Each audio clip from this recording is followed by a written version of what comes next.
Hey everybody, I'm Jason Cross from Four Sides Across Productions, and today we're going to talk about Scream. It's a Scream, baby, and I'm here with BeardamousRex, leader of Rex City Gaming YouTube channel, and BeardamousRex Twitch channel. And I'm Bryan Cullen. I'm the host of Streams of Blood on YouTube, and I'm the owner of Dreadful Designs Art Etsy shop.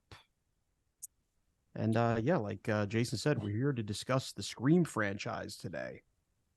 So I guess I'll start it off with Scream, the original, which was released in December of 1996, which kind of surprised me actually that it's like a Christmas movie. Not that it's not a Christmas movie, but it came out around Christmas. I was not expecting that at all. But so it came out in 1996, directed by Wes Craven, written by Kevin Williamson, starring Neve Campbell as Sidney Prescott, David Arquette as Dewey Riley, and Courtney Cox as Gale Weathers. And they would continue on basically to be the three major players pretty much through almost the entire franchise, as we're going to talk about. Well, I mean, if this came out at a time when not a lot of slashers really were in the mainstream getting released in theaters, this kind of reinvigorated the teen slasher, just teen horror genre in general. In the years following this, you got, I Know What You Did Last Summer and all of its sequels, Disturbing Behavior, Urban Legend, even Halloween H2O, I feel like kind of cribbed off of this a little bit, went with the, a younger kind of teen cast that had kind of a similar, more modern slasher feel. This was also one of the first times, at least that I can recall, kind of a meta horror film where they actually acknowledged horror films in the film itself and the whole, play by the rules and, kind of taught everybody how to survive a horror film while most of them did not survive the horror film. So the basic premise, a small town. Spoiler alert. Oh yeah. Let me get that out of the way. We're going to be discussing the entire franchise in detail. We're going to be going over the kills, who the killers were, who dies, who doesn't make it to the next movie, all of that. So if for some reason you have waited 27 years to see Scream, stop the podcast now, go watch it, come back in about 2 hours, and you will continue from there, and you can do the same for each subsequent movie. So just fair warning, we will be spoiling the shit out of this entire franchise. Yeah, so basically the whole idea of the franchise in general basically is a small town is repeatedly attacked by a killer or killers wearing a black robe and a Halloween mask that's based on the famous The Scream painting, and in particular centers on Neve Campbell's character of Sidney Prescott, as she is repeatedly drawn back into these murders in her small town, along with all of her friends and basically anybody that has the unfortunate nature of being around her. yeah. So I knew you were going to drop like knowledge bombs on me right away. I knew that was going to happen, but like the December thing, I was like, wait a minute, really? Like I would have thought that would have been like a summer blockbuster type deal. Absolutely. You know what I mean? But I completely did not see that when I was doing my research. Like, wow, okay. Yeah. And I mean, I saw this, in the theater. I don't remember. Yeah, me too. I don't remember that at all. Yeah. I don't know about you guys. This was probably one of the best, horror film going experiences I had, at least, early on, in my viewing history. It just, right from that famous opening scene. It really just, it laid down, this is what this movie is, and you haven't seen anything like this, in a long time. And and it was great. Yeah, I love that opening scene with Drew Barrymore is total misdirect. Oh yeah, fantastic. Yeah. Because you would never think. I mean, they put her on the poster. Yeah. You would never think Drew Barrymore, who, I mean, at the time, probably other than maybe Courtney Cox, was probably the biggest star. Oh yeah, in the entire film, and they killed her off in the first 10 minutes, and nobody saw that coming. Yeah, and it really, it really put you on edge for the rest of the movie, and honestly for the rest of the franchise in general. And it didn't happen here. Nobody's safe. Like, it doesn't matter who you are. There's a very good chance they're not going to make it. Yeah. So the funny thing I read was that Drew Barrymore was actually supposed to be Sydney, but there was a contract problem. But she wanted to be part of the film. So it was her idea to be. Let me just be in the beginning. I had heard that she had requested basically that they kill her off early. So that No, that was a great move. Nobody saw it coming. See, now that's actually pretty cool, because honestly, if I was going to be in any type of slasher movie, I wouldn't want to be the Nev Campbell. I would want to be the person who died awesome. It's just as horror fans, anytime you watch a slasher film, one of the things you rate is always like, hey, how cool are the kills? So I would want to be like, that's a 10 right there. Like that guy, that guy died awesome. So yeah. Her death too, where she was on the phone and her parents hear it. That was like, it was probably one of the more brutal deaths, only because it was dragged out for so long. She she started running, she got stabbed that first time, she got fell to the ground, got stabbed a few more times, then as her parents are basically at the house, she's dragged past them, and while they're in the house gets like hung up on a tree and vivisected. It was like there was so much horrible that happened. Absolutely. Do you think that Wes Craven was thinking when he was making that, like, we need to make a scene that's going to just tell people, like, look, you're in for something here? Yeah. Because he didn't pull any punches right off the bat. Even in the 90s. Even with the first kill of the movie with Casey's boyfriend, Steve, he's the first one to die. I mean, you don't actually see him getting killed, but the aftermath is his intestines spilling all over the back porch. And right there, I remember seeing that for the first time and like, oh, okay. Like this is one of those movies. Okay. It went way harder than I expected it to. And 100%. He was making a point with those first 10 minutes of, hang on. We're going for a ride, Absolutely. Yeah. I found it when I was reading up on it too. A funny behind the scenes thing. Courtney Cox, she wanted to be in this movie because she wanted to break out of her Friends role. And the reason they didn't want to put her in was because of her Friends role.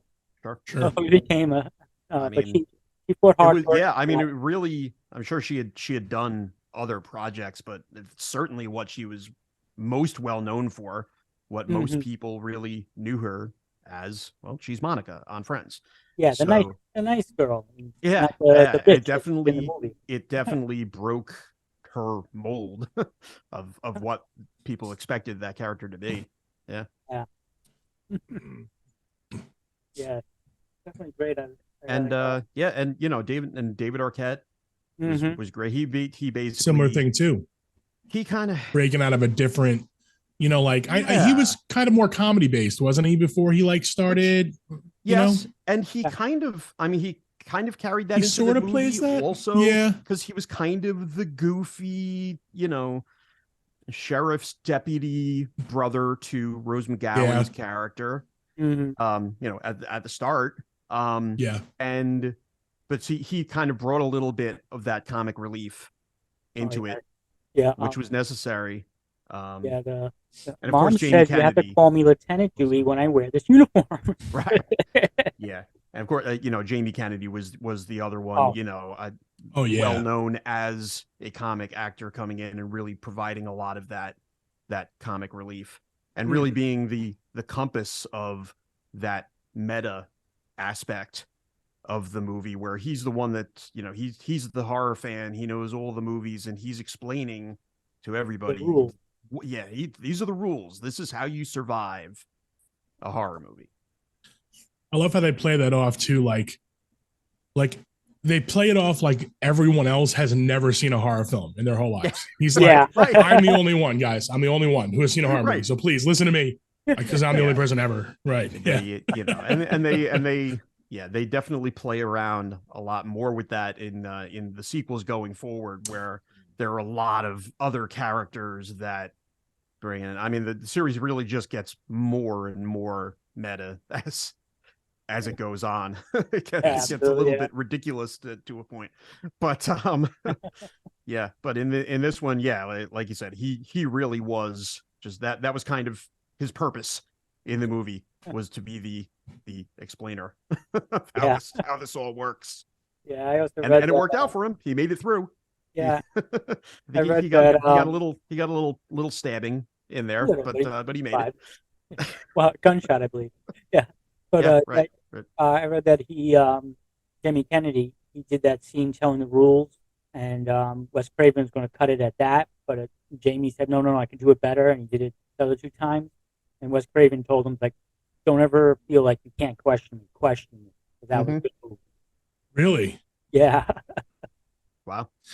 I mean, granted, if Wes Craven's telling me what to do in a horror movie, I'm probably going to listen to everything that guy says. You know, like, it's got to be rough for. Wait, I'm a comedian. I can do it better. Got to be rough. No, do exactly what I said. Relatively, I mean, he was, I guess, kind of a name at that point, Jamie Kennedy. That is, but it's got to be, it's got to be a little bit intimidating to be. This was certainly his first role in a film like this. Yeah. To step up to a legend in horror filmmaking at that point, even, and he still went so much further after that. To voice your opinion and and hope that's going to be cool. Yeah. Yeah, I would have been like the same way. It's like, no, he's a legend, whatever he says, I don't know nothing. You say go, boss. I'm shutting my mouth other than saying my lines. That's it. Like, dude, you got me looking up the painting. Because I didn't know that. That was the other knowledge bomb that you dropped on me. No, I've actually never seen the painting. You were like, it's based on a painting. I'm like, there's a painting? I was like, I looked that up right away. Yeah. So and I'm just looking to see like how much of a similarity it is. And I think that the mask was loosely based on the face in that picture with the open mouth and kind of elongated face. Yeah, and originally they're going to have the costume all white to be more ghostly, but then they were afraid of KKK. That kind of makes sense. That just wouldn't have worked. Yeah. No, I think the character design. I mean, it's classic. They honestly haven't altered it almost at all through the entire franchise. It's really been the same. You're kind of right. Costume. It hasn't changed. I didn't watch the TV series, but I heard that they did the some alterations with the mask. Oh, it's completely different. Yeah. Okay. Yeah, the TV show was good. It's just it wasn't Scream. Yeah, but it was still enjoyable. I recommend it. Okay. Yeah, I've just never had the time really to sit down and take that all in, but it's worth it. I mean, I just found rewatched. There you go. I just rewatched the entire franchise in a weekend, so I'm pretty sure I the TV show. Oh, dude, you like really hit it. Okay, I got you. I got you. I found. Yeah, I'm way less prepared. Yeah, I watched. I got all my notes prepared, so I'll step awesome, in with any knowledge bombs you guys need me to fill in. Oh, good. I only rewatched the first 2 with my daughters. Like the rest of them, for me, the first two were the best, and the rest is okay at best, but still good. But Interesting. Let's not go there yet. We'll all run down kind of our lists at the end and see how we rate them and differ as far as which ones are the faves. Yeah. I have a feeling we're going to agree on one of those, but for sure we're going to agree. Okay, cool.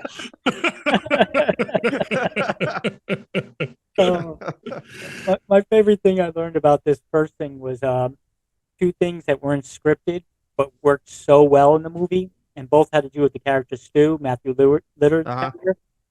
The one scene where he got hit in the back of the head of the phone, and he's bleeding at the end, and he said, "You hit me with the phone, you dick." What happened was the other actor, it slipped out of his hands and hit him. Oh, and nice. He said that, and Wes Craven kept it in. Oh, yeah. I always kind of got the feeling that a lot of Matthew Lillard's performance was at least a little bit improvised. Oh, yeah.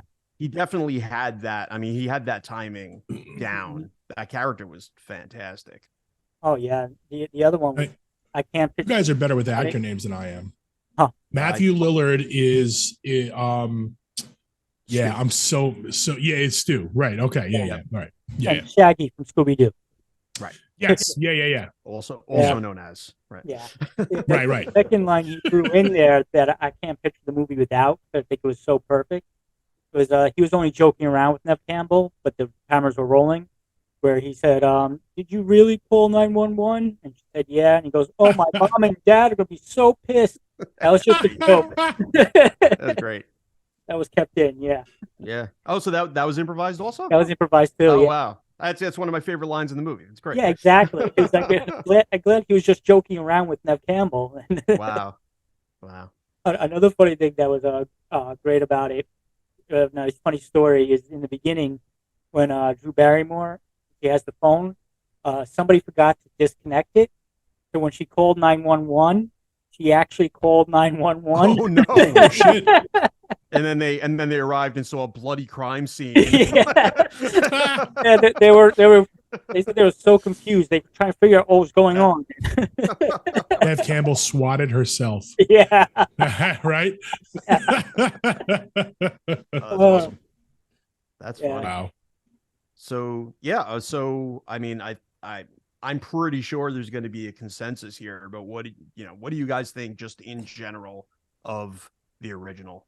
Where does it sit kind of in the horror pantheon of? Oh, it's definitely. I say it's definitely a classic. Like you said, it revitalized the horror. 100%.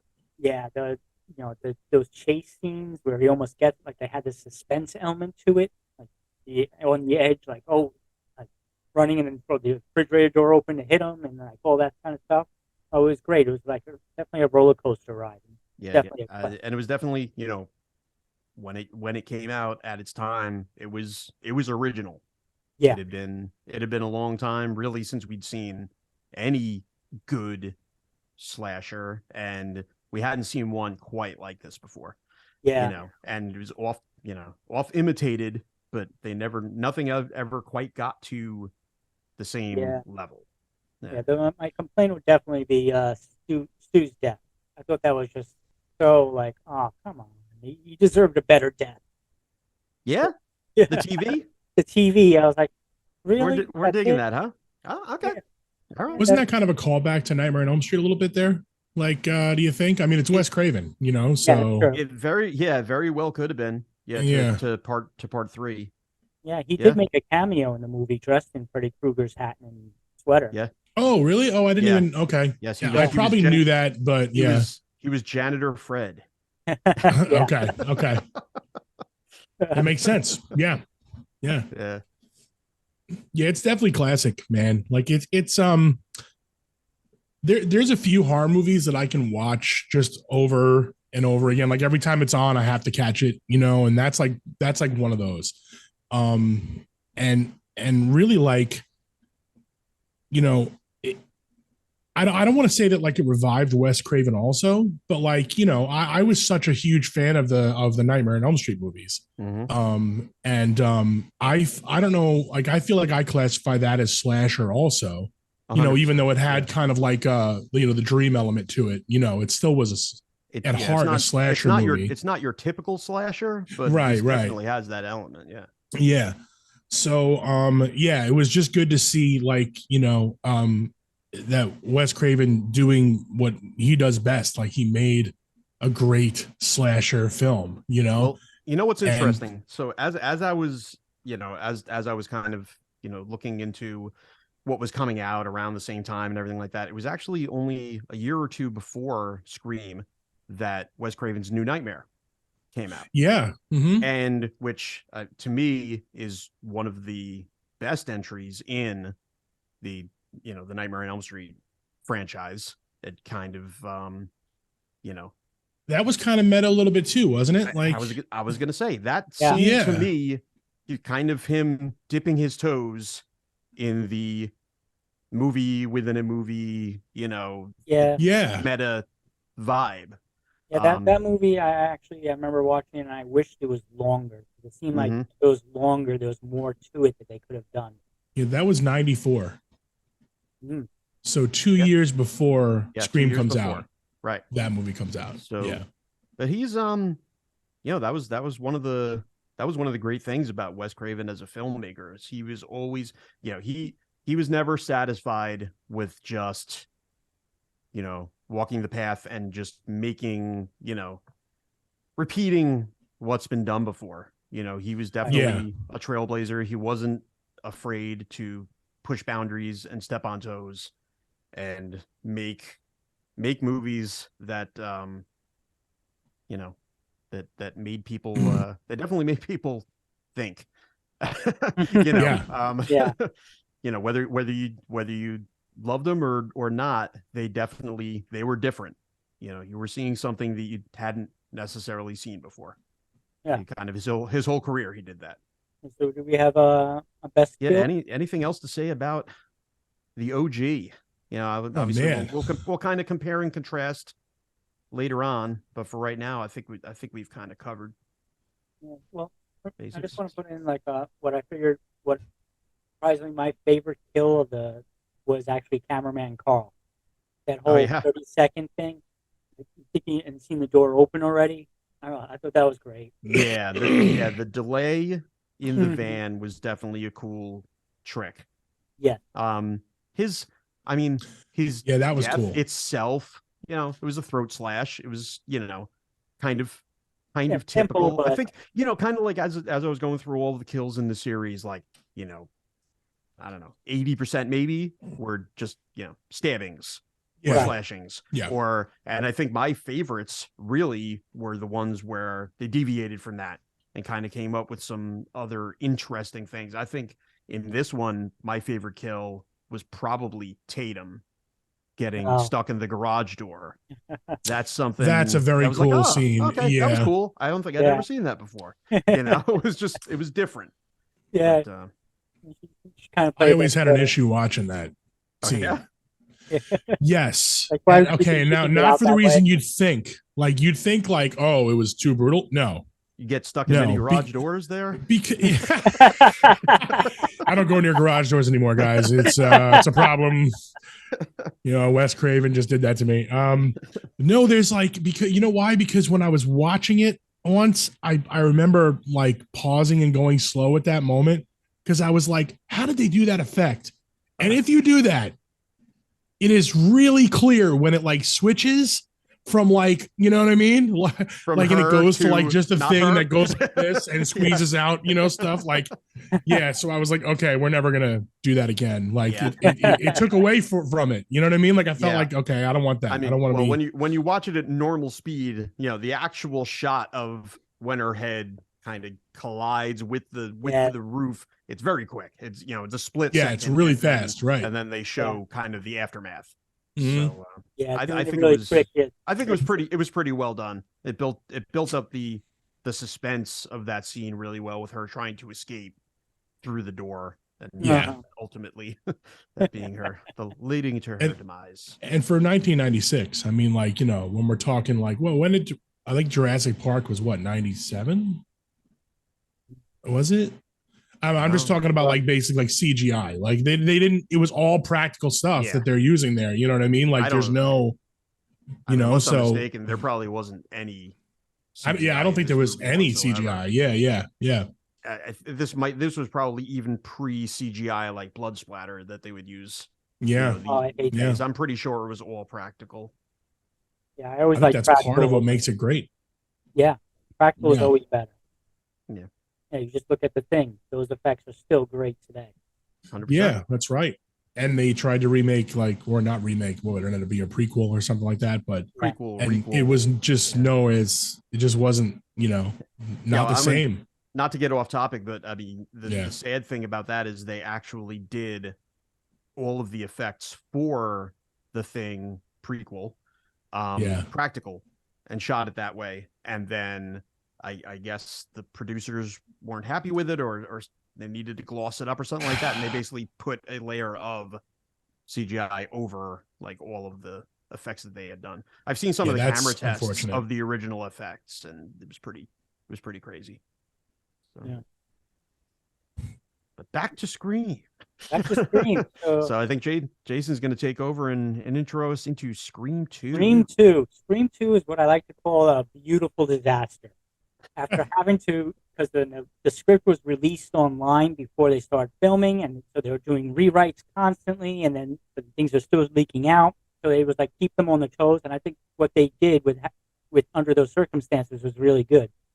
So we don't have the running scenes anymore really in that one. There's more of the intense scenes, but this movie continues. I think it took like a year after the first one came out. I thought when they changed it for these intense scenes, were just 3 that pop up right away where they were really nail biters, and that's why I really actually loved this movie. So watching it the second time, the chase scenes are sorely missed. That was what I talk about, almost getting them. Well, the first thing that struck me was this came out in 1997, so literally a year after the original. And when they made the original, that was not in the books. They did not know that was a done deal. So they got this thing out quick. Yeah. So, did that come out in December also? That I didn't see. You would think it would have to, because I'm just looking to see now, because it'd have to be a year, right? I mean, a year to write, film, promote, and then release a movie when that was not the plan from the start. I mean, that's quick. And having to do those rewrites on the plot. Turnaround. Yeah, all things considered, it turned out pretty well. I don't think most franchises would have pulled that off. With a sequel that quickly after the original. Yeah, so I say it's a beautiful disaster because they. December 12th.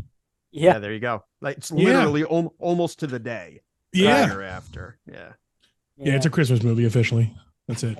I believe this was the first movie where they had the problem where the internet became a thing for leaks. Yeah.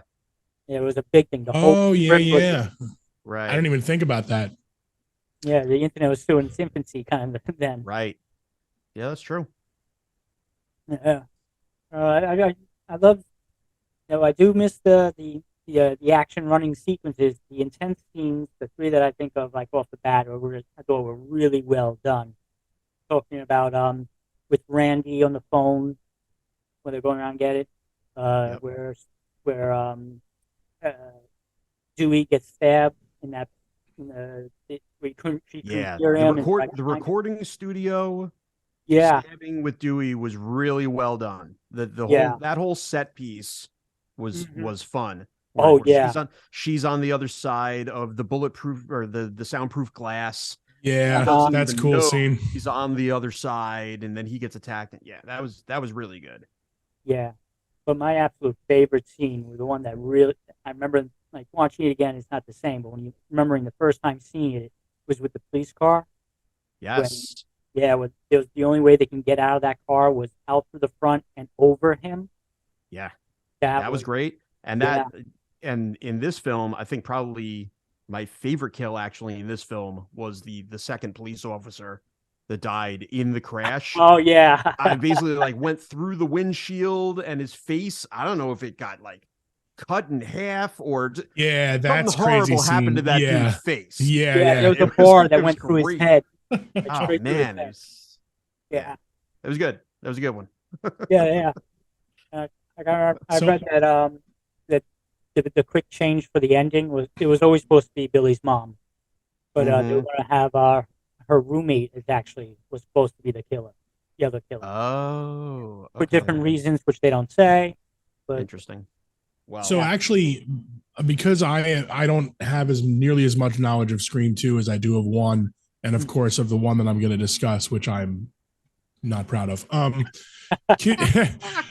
Can you just like run through real quick like the basic gist of what other than what we know, like for Scream 2, like who ends up being the killer, like like that type of thing, you know what I mean? yeah. So they kind of they went a little different with this one. In that one of the killers, again, there were two killers again, but one of them, it was kind of a twist who the character actually ended up being, because well, one of the killers was Mickey, who was a classmate and friend of Sydney's new group of friends in college. Right. And the other killer, played by Laurie Metcalf, was Mrs. Loomis, Billy's mother. Okay, And that's right. for Okay. the entirety of the movie, you knew her as Debbie, a reporter for, I guess, a local news station or something like that, that was basically covering the killings at the campus. And she was, a big fan of Gail Weathers and, was constantly trying to get her attention and everything. So up until the actual reveal at the end of the film, you had no idea who that character even actually is, right in reality. And they had it where Nev Campbell, her Sydney, when she sees her, knows who she is, but throughout the movie, they don't have a scene together. They never see each other. Yep, exactly. Like that little secret there. And even Courtney Cox's character Gail even says it. Wait, that's Mrs. Loomis, and she was like, yeah, she lost about 60 pounds and had a lot of plastic surgery. Yeah, to explain it. Yeah, why she wouldn't recognize her. Right. I love how in movies you can explain a loophole or something like that in like one sentence, like that. You know what I mean? Like it's one quip and that's it. It's like, oh, okay, that makes sense now, right? Yeah, now it explains everything. Yeah. So I mean, I think Scream 2 is pretty admired as like one of the better films in the franchise. I think by most people, but maybe a little bit of a hot take here. I think the reveal to me was probably one of the weaker ones in the series. And part of it had to do with that reveal of Mrs. Loomis, because, I mean, kind of one of the charms of the franchise is obviously the whodunit. You're trying to figure out who it is through the whole movie. And that, to me, it was a little bit of a cop-out, because you didn't know who that character was. Now, I get it. In it. Yeah. If they had come out and said in the beginning, "Oh, that's Billy's mom, and she's a reporter now," or okay, right, I get it. Do you think it would have been better to go the route of like saying that it was Billy's mom, and instead of having her be a reporter, and then you could, and then it ends up being somebody else, because it's almost like you're bait and switch, you know what I mean? You're like, oh, you'd assume it would be, I mean, certainly Billy's mom. If they had introduced the character of Billy's mom and she turned out not to be one of the killers, yes, that would have been an interesting way to go. But even just bringing her in as a character kind of out of nowhere, I don't know, to me this reveal definitely did not hit anywhere near as well as the original one of Billy and Stu. Sure. Oh yeah. That was that was just a masterclass in the like you said, kind of the bait and switch, and oh, it's him, no wait, it can't be him, he just got killed, no, he's back. So and then I love me some Timothy Olyphant Like, Oh yeah, I'll watch that guy in literally anything. And this is early Timothy Oliphant, like before he decided to be a sheriff in literally everything he does. Yeah. Yeah. So his character was pretty good. Again, not much build to No. or reasoning behind You know, why his he was one of the reasoning- killers. Like basically, I think Mrs. Loomis explained that she found him on a message board. Yeah. And he kind of like he worked it out so that he, you know, got in with their group on campus, and you know, just I don't know. Yeah. That kind of feels like it was tossed in there. It was a little bit weak as Yeah, the it was very reveals in the weak. franchise go. Yeah, he But wanted his motivation was he wanted to use the horror movies as a reason. He wanted the trial to go on trial to bring the horror movies and what they do to people on trial, and that was his spotlight. That's what he wanted. Yeah, he That was wanted to kinda be he basically wanted to be famous as a serial killer. Yeah. That kind of was his whole motivation for doing it. Right. I like the addition of Cotton Weary. That was great. Yeah. I thought bringing Cotton, you know, more into a leading role was fantastic. I mean, Lev Schreiber is so good in everything, and he was great because I mean they really played off really, can we trust this guy? You know, he definitely seemed suspicious the entire time. Oh, very. And of course, Sydney always had her doubts about him. She, you know, she didn't believe for a second that this guy was, you know, on the level or anything like that. And it, you know, the fact that how he was introduced in the sequel was with Gail kind of, you know, surprising Sydney with this interview with him, and you know, you didn't trust him. You didn't trust him right off the bat. Oh yeah, he was really looking for that fortune and interview. Absolutely. Well, yeah, I mean, that was his whole thing the entire time. Right. And it was a pretty cool little moment at the end. Yes. When everybody's going to interview Sydney because now she's the 2-time survivor of these attacks, and she kind of pushes them off to Cotton and says, "If you want to talk to the hero, go talk to that guy." You know, he gives it a little nod, and you know, so that was cool. And just also at the ending where the mother has her at gunpoint, and he has the gun too, and she goes, "Diane Sawyer, it's done." Boom. Yeah. That was cool. Yeah, that was pretty. I mean, you know, she played to his weakness. Yeah. Yeah, I enjoyed him in this movie. Yeah. No, he did a great job. Yeah. All right. Anything else on Scream 2? Wrap up to repeat what I said. I love the intensity scenes. I don't know. And yes, the first one is better, but the intense scenes and how behind the scenes it worked and how fast they had to do, and they were able to pull it off as well. That fires it up to me on the level. Mm-hmm. One thing I want to point out also, and I think it just shows how much of a success and how much the original kind of took the world by storm. If you look at all of the kind of just side one scene actors that they brought in for this film. So they had Jerry O'Connell as Sydney's boyfriend, Derek. They had Sarah Michelle Gellar. They had Joshua Jackson, Rebecca Gayheart, Portia de Rossi, Tori Spelling, Luke Wilson, Heather Graham. I mean, there were so many. Like, I think everybody literally came out of the woodwork and said that I want to be in anybody that. who was a fan of that, who was acting at the time, was like, I need in that. What was her name in the beginning that got its movie theater? Will Smith, wife. Oh yeah, Jada Pinkett Smith and Omar Epps was the boyfriend also. Who another great kill. Yeah, he gets stabbed through the wall of the bathroom stall. That was good. Yeah, that's really good. A good one. Yeah. Yeah. Well, I also liked her death, where everybody's just because it's so eerie that everybody's there, no one's noticing. Yeah. Oh yeah. Well, because everybody was in a Ghostface costume and everybody had fake blood on them, and and they were fake stabbing and it was again a really good opening set piece. I mean, that's kind of that's kind of one of the best things about this series Mhm. is they almost I don't think they ever miss with the opening sequence. Well, I think they do, and that's going to be the one we talk next. I might disagree with you on that, but I might too. Okay. All right. Where can we All get right, there? Beardamus, take it away with Oh, Scream boy. 3. Oh, guys.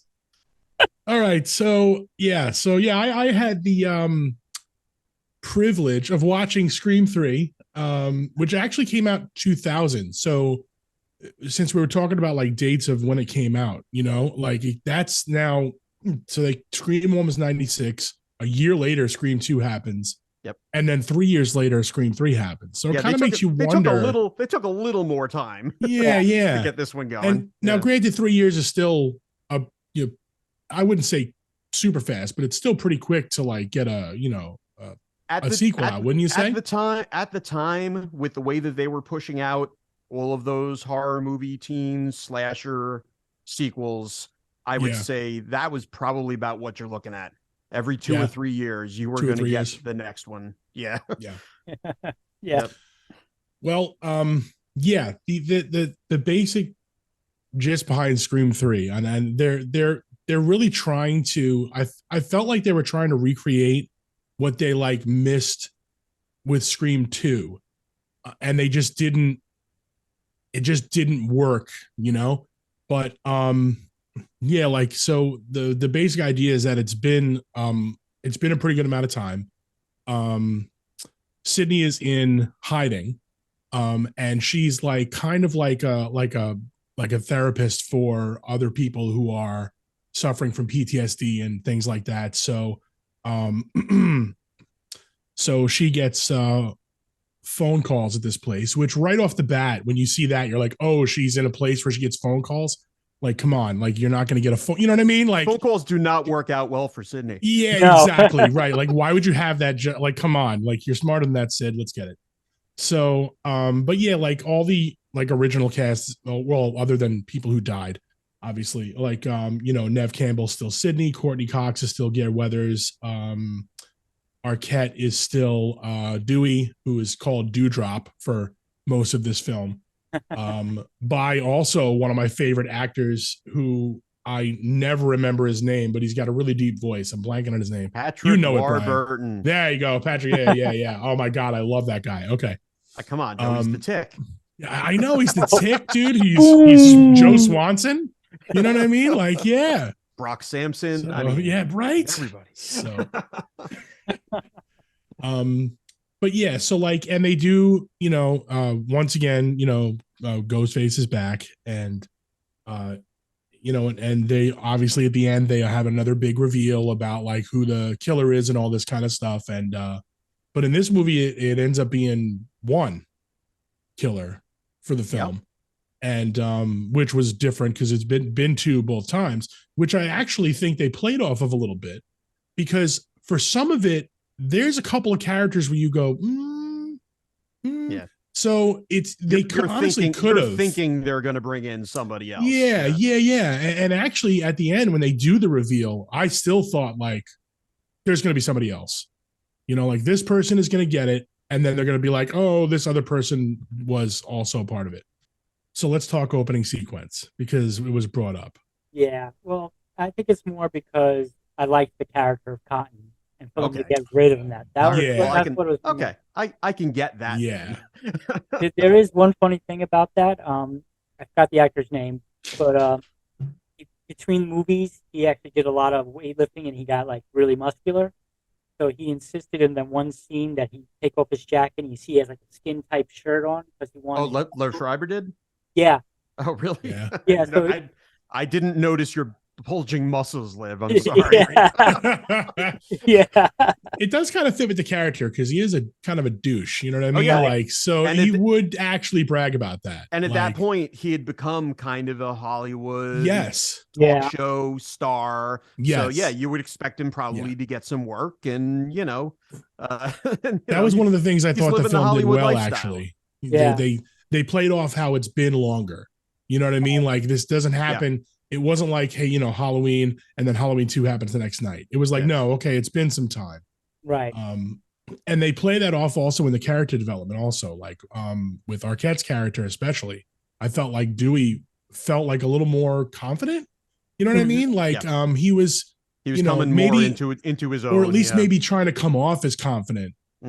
Because when at this point, like now I'm gonna blank on the character names, but Courtney Cox's character, Gail, right, Gail. She, like, they have now not been together for a minute, and obviously because this happens, she gets thrown back in his life. So something that I noticed as I rewatched all of these, and this becomes a theme pretty much with every movie, is that at the beginning of the movie, somebody is always pissed off at Gail Weathers. And she usually gets punched in the face. Yeah. Good point. Because at the end of every movie, she talks about how I'm not going to write about this. And then she writes about it. And then she writes about it. And then everybody gets pissed off at her. Yeah. There's actually a scene in Scream 3 where Dewey tells her, like, this is off the record. And then 15 seconds after they're done, she's like, oh. And he goes, I said off the record. And she's like, damn it. Like, no, she's terrible. Yeah, she's terrible. Yeah. She definitely doesn't have a lot of redeeming qualities. But back to opening scene. Okay. Right. All right. Yeah. Because I know we kind of got off a little bit. That's okay. But okay. So Jason, you think it's a good opening scene? Brian, you think it's a good opening scene? No, I think Jason said he's not so fond of the opening scene. Fond of the opening scene. Okay. Yeah. Only because I liked the character and I didn't like him killed off so. Okay. Now to me, that's part of what I enjoyed about it. I did not expect Cotton. Number one, I did not expect, because it was the first scene in the movie. You're kind of just getting into, okay, this is the world we're in now. I did not expect Cotton to be front and center of, okay, this is who we're focusing on, at the very start of the movie. And I didn't expect him to get wiped out. So to me, that was cool because they got me. They got me like they did with Drew Barrymore. I didn't expect Lev Schreiber again at this point. He's one of the bigger names, right, in the movie acting wise, and for them again to take him off the board immediately I thought it was pretty cool. And actually how they set it up with the girlfriend getting attacked first. Yes. And that's what I was going to say. And this is the first time that they did this in the movies also, with the killer using the voice box to imitate other people's voices. Yeah. Which previously, previously it had only been, the Ghostface voice that they used. Whereas this, however they did it, it's a little bit hard to believe, but whatever technology they used, they were able to imitate Cotton's voice to trick his girlfriend into thinking that he was the one that was attacking her, when the entire time he was rushing to get back to try to save her. So that element of it I liked. Again, it was something new. They tried to change it up a little bit. And that is, after that opening scene, it started going very quickly downhill as far as what I appreciated about this movie. With that scene, when I seen him show up in the very beginning, I'm like, oh no, they're gonna kill him off. They can't. If they kill him off, I'm gonna be ticked. True. They went there. But the one thing I have to say, I always hate when they put in these things that are just magical. Not only does he have a thing that changes everybody's voice, but it can also change emotion. Even today, we don't have that. Yeah. Where he can do the emotional, where the fake voice of Cotton was screaming, "I'm gonna kill you" and all that. It was like it also had motion. He had a voice changer that also was able to portray emotion for that person, and that annoyed me. And also, it seemed like it was like kind of built in, I think, into the mask. At no point in this one, I don't think you ever saw anybody with a voice changer like up to their mouth. I'm pretty sure it was just part of the costume. No, there is a point where they find it. Yeah, where they find the actual box. Okay. But you never actually see. All right. Well, okay. If we're going to talk fake outs, all right, let me just, okay. Sorry, didn't mean Oh to my derail. God, this fucking dumpster fire. I'm sorry. It's just okay. We're going to be all over the place. With this this is everywhere. Yeah. All right, because I just wanted to like I liked the opening sequence. I did. But I also felt like at that point in the series, you were expecting to see something happen at the very beginning. Like you knew that something was going to go down. Mm-hmm. So like Jason said, like you see Colton Cotton Weary right away, and you're like, okay, this guy's probably going to die. But then like the girlfriend happens, and I'm like, oh, okay, they're going to kill the girlfriend instead. And then it appears as though they're just going to make it look like he did it. Like maybe so then I'm thinking him or something. Right, exactly. And that's what I'm thinking is happening. So when I'm first watching this, I'm thinking, okay, this film is going to center around the fact that Cotton was framed by Ghostface. And that's how Sid's going to get involved in all this stuff. So I didn't expect him to die. In hindsight, like that. Had they gone with that storyline instead of what they that sounded like it would have been a better story. It may have been better. Would have been a better movie. Yes, absolutely. Okay, so since we're talking about fake outs, oh my freaking God. All right. The whole movie, Sid, like, I think they're trying to show that she has PTSD because she keeps seeing these things that she thinks are happening, right? Yeah. And then there's a point when Ghostface literally takes off a sheet that's bloody, and it's like, oh, it's like you've been seeing me the whole time. No, what? What? Yeah. No, like, man. No. I mean, the whole thing with her having visions of her mom. I didn't like any of that. No, it was terrible. Terrible. It was like they were trying to bring this paranormal aspect into the slasher film, and I was like, "You're making this so unrealistic, unreal now." It felt so off-brand. Yes, from what the series had been up to that point. Yeah, and like the whole reason that Scream, the original, scares the crap out of me is because that shit can happen. Yeah, like you know what I mean. And so when you start bringing all this other stuff like that into it, I'm like, you're taking away from how real this feels. Yeah. And now nothing's scary to me anymore. And I think they tried to take advantage of that by doing a lot of cheap jump scares of like characters who you might not have even really cared about at all. And I think that's a big fault of the film is really, other than your lead characters that you've gone through 3 movies now with. Right. What did you care about in this movie?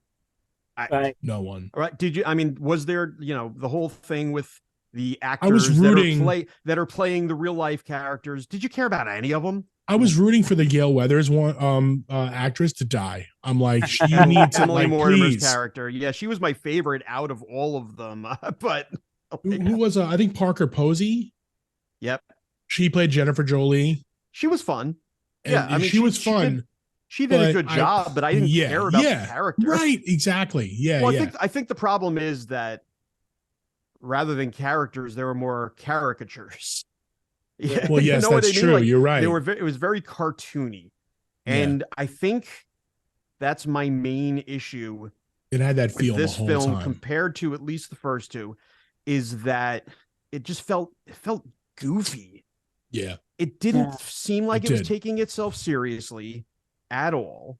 They were throwing in so many like inside jokes, like Carrie Fisher showing up as a receptionist. Yeah, and they recognize her as Carrie Fisher, and she says it's not her.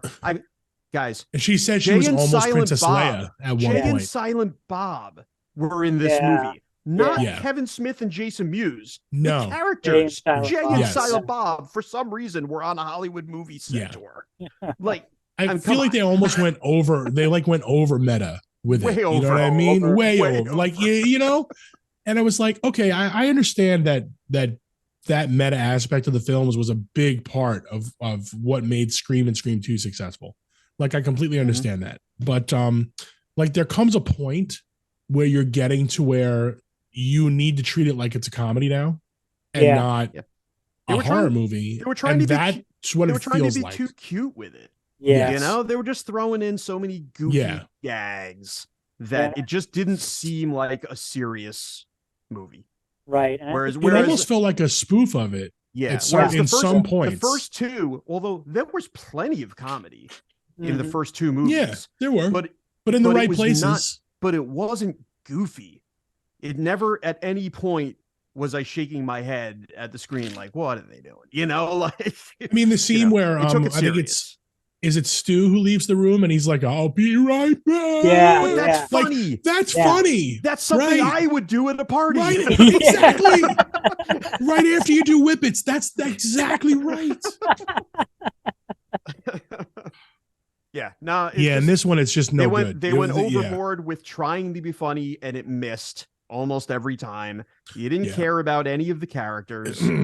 even the main characters, like Sydney was Sydney. You know, and she really never changes much. No. You know, through the whole series. You know, but aside from the whole, you know, mystical mother vision stuff showing up. Right. Yes. But even Dewey and Gail kind of seemed, I don't know. Yeah. They weren't themselves. They were a little bit off. You know? You know what that Definitely. might have been? Just giving props to those two actors. You know, them two got married. Yeah. And during the filming of that movie, they were going through their divorce. Yeah. So maybe that came through, but I thought they did pretty well with that. But I think the major crime of this movie, this third one, is they tried to connect it to all three. Like, with putting the whole well, there was no reason. I mean, just again going back to Sydney's mother and that whole kind of subplot that they were trying to thread in there. You know, with her being a former actress and, you know, and with a different name. It wasn't necessary. You didn't need it. Yeah. You know, and also I thought it ruined Stewie and Billy's motivation by saying, no, this guy's the one that started it off. And it was no, leave that one alone. Their motivation was great.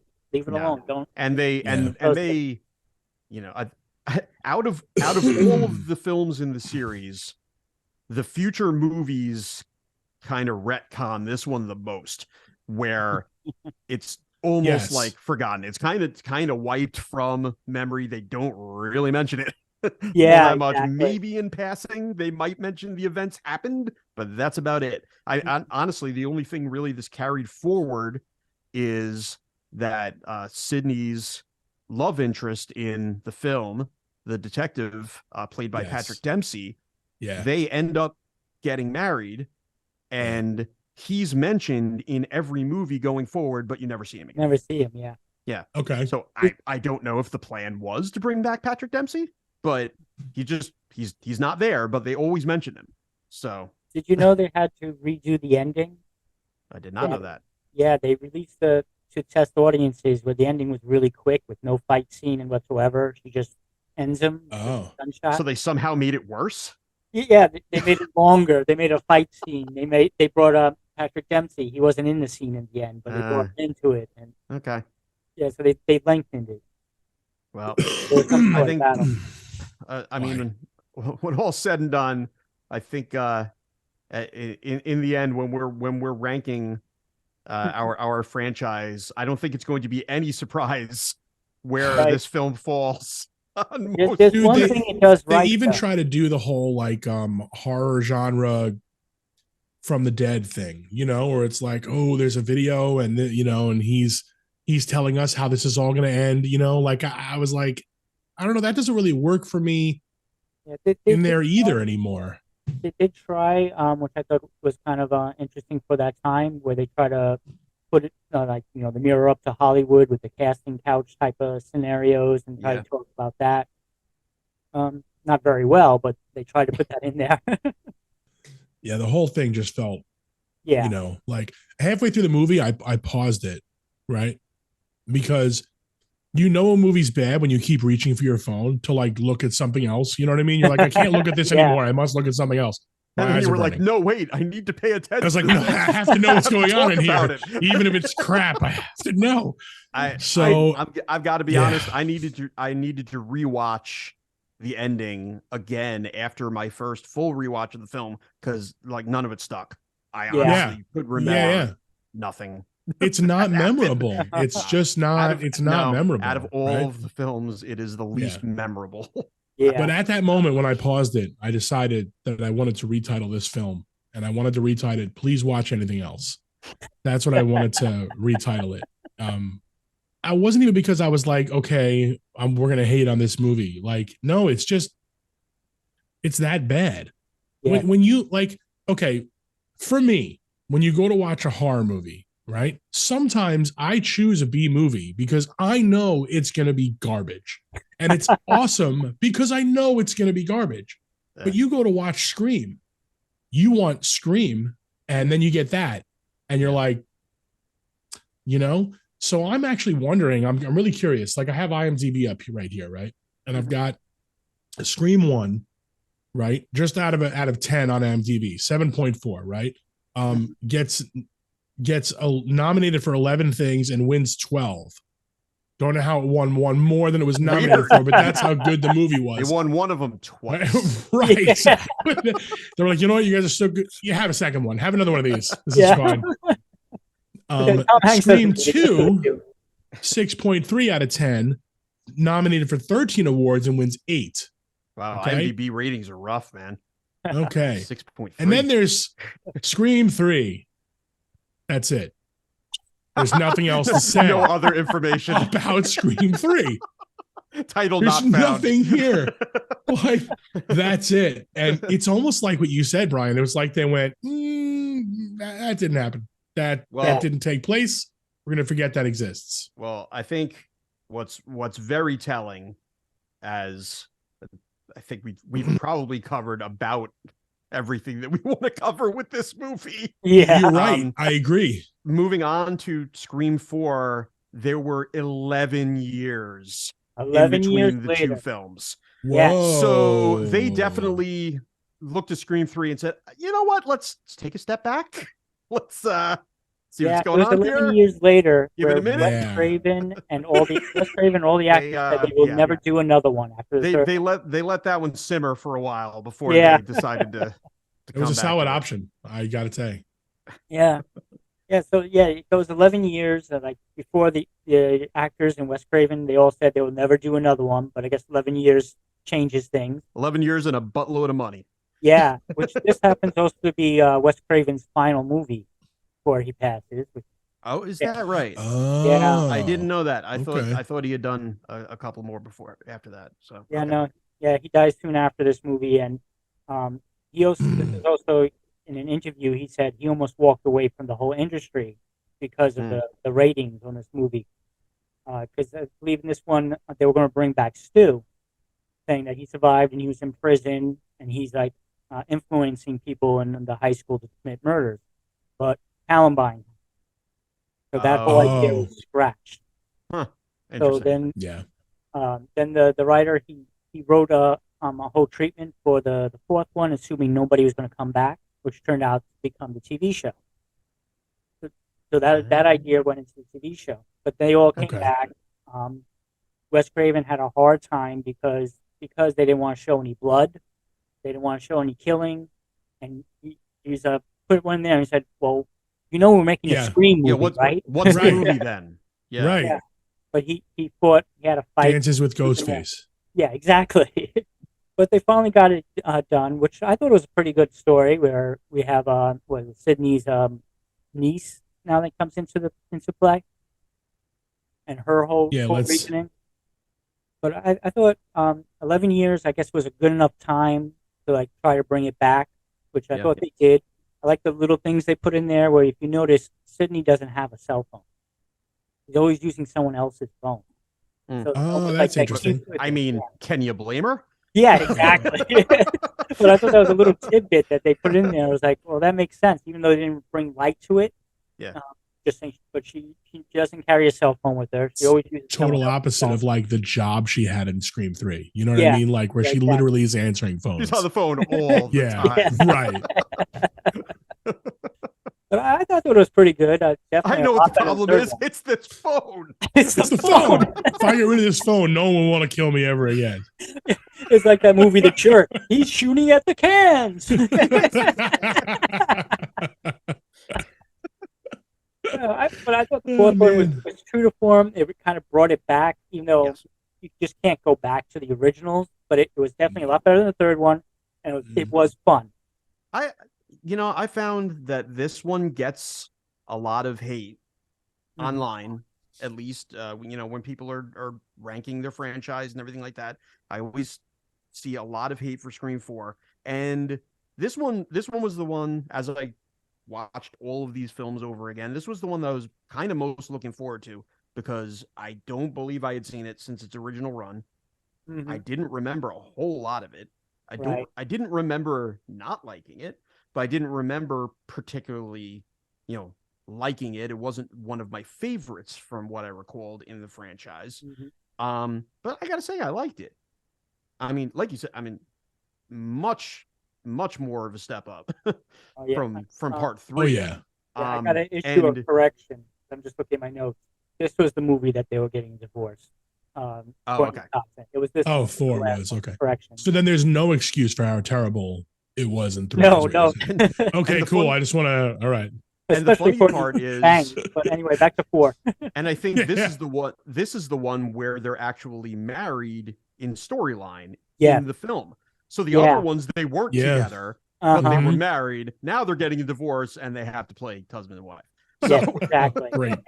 Yeah. Oh yeah. So one thing that kind of hit me right off the bat, especially with the opening scene, is when you talk about going meta, they went like meta to the extreme. Yeah, with the whole stab thing. To the point, to the point where the opening scene is actually a movie within a movie within a movie.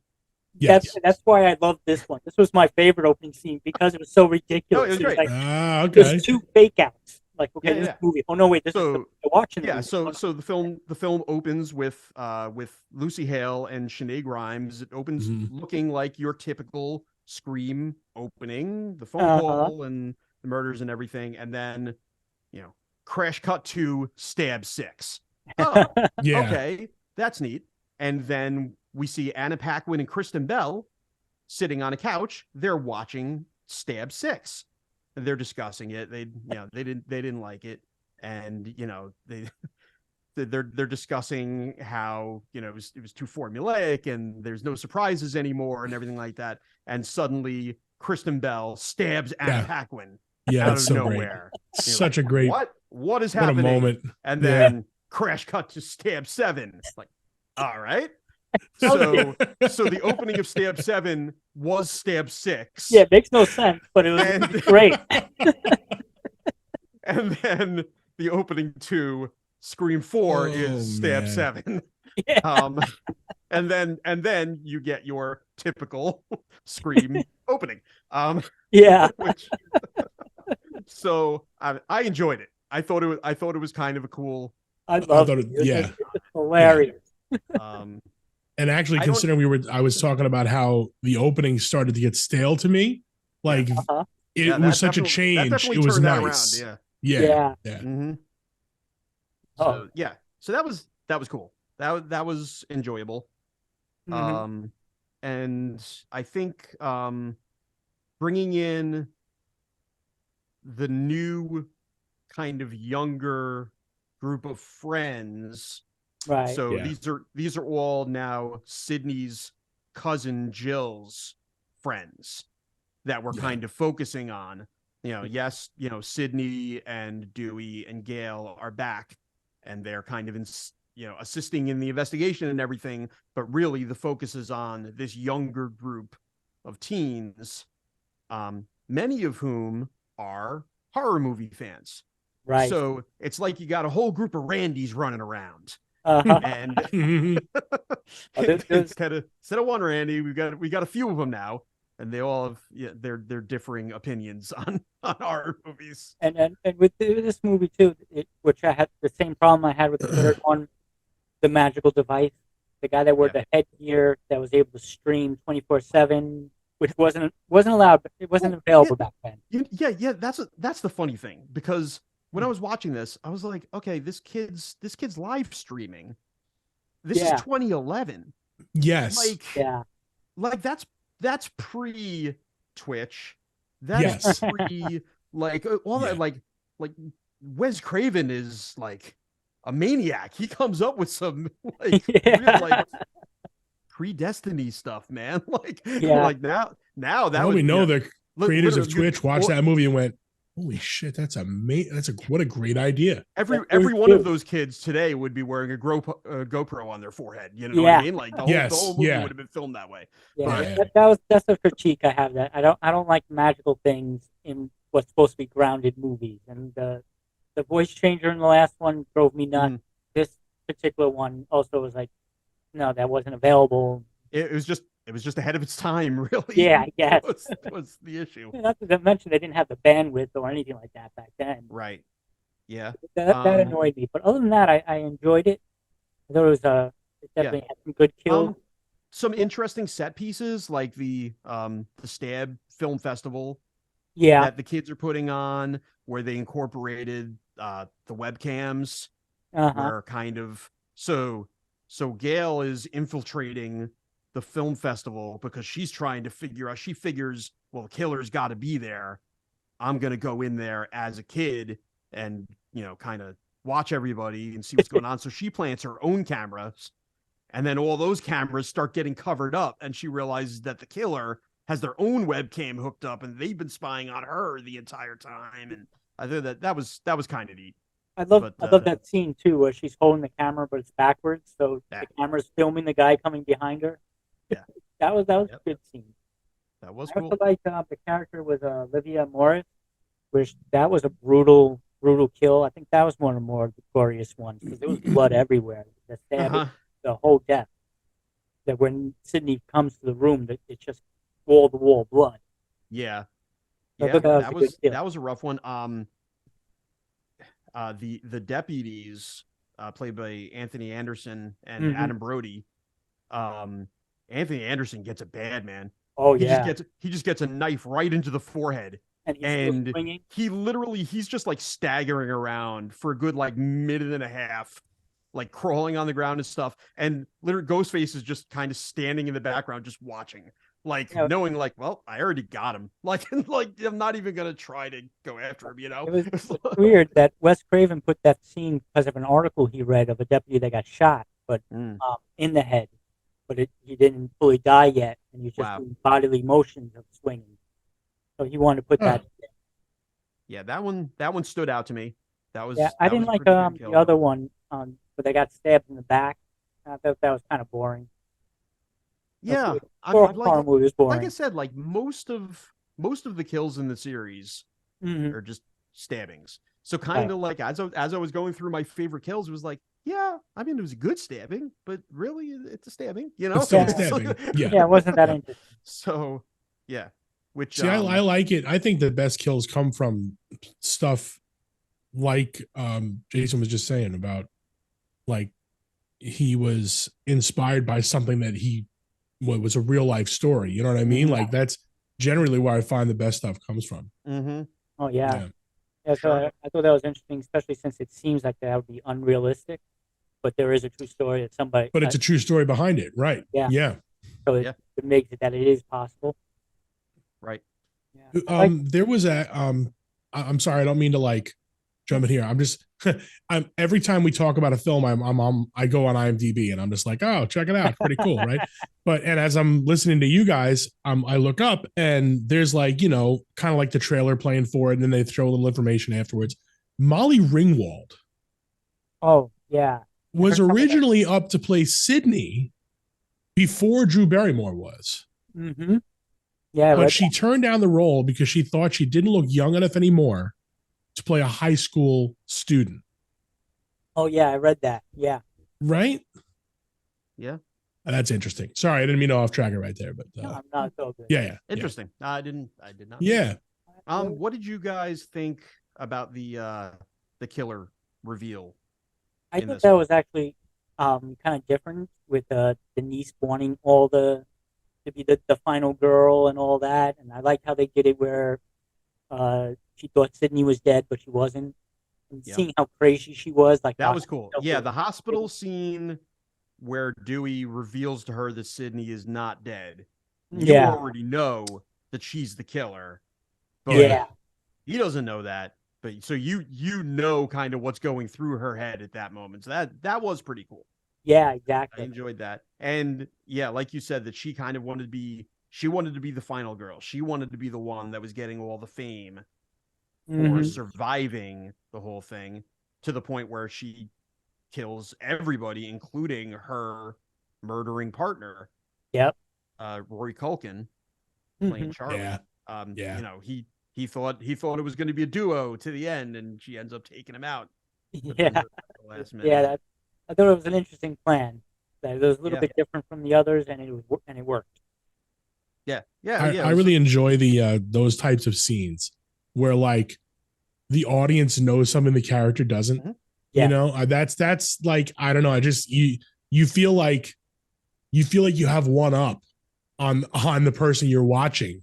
You know, so And I think this is the first time that we've really had that Yeah. where yeah, you're focusing on the killer after you know that they're the killer. right. Like there was a moment there where she was the lead. You were following her in the hospital to Yeah, go and stalk it Sid, really switches. where Yeah, really you didn't see that. It was no, always the victim's perspective. You never yeah, followed the killer after you found out that they were Yeah. the killer, yeah. which it was interesting. And honestly, I think the final death, you know, how Jill gets taken out was pretty cool with the defibrillators on Yeah. the head. That's cool. Yeah, And That was a that good. was Yeah. just, you know, again, it's different. I hadn't It's seen it yeah. before, at least it in one of wasn't a these movies. stabbing. It wasn't You stabbing. know, Now, yeah, right, she right. gets It shot in wasn't the head stabbing. afterwards. See, Sure, seems sure. like every killer ends up getting that double tap Yeah, in the you're head right. just to Yeah, finish him off. the But quick comeback and then jump. Yeah. yeah, Yeah, and from what I read, the original idea of the movie was pretty much to end with the niece going to the hospital, seeming like she won, so it'd be a cliffhanger for the next one. oh, But at some point stopping they it right changed their there. mind. Yeah, at some point they changed their mind. It's like, okay, no, let's get an ending.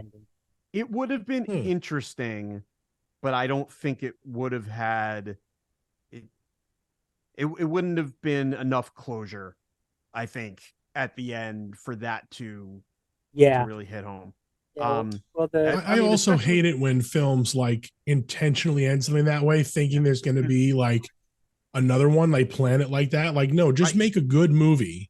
You know what I right. mean? and End it in a good way, and then if you can still make another one. Like, if you don't have yeah, to leave it where it's like, ooh, this could happen next, because then if something else doesn't happen, now you got an audience yeah. who Wanting to know may more. never Now, find out what's happening there. That sucks. now, if they Yeah. had it in the books that, all right, next Christmas, you know, Scream 5 Right. is Right. coming out.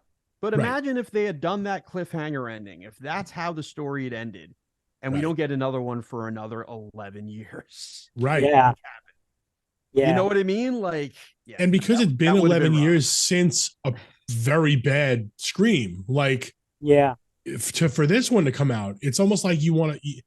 It was almost like you're testing the waters. Like, okay, do still people still want this anyway? No, I feel like like they redeemed themselves with this one, yes, right. and that would have hurt if they had ended it in that fashion.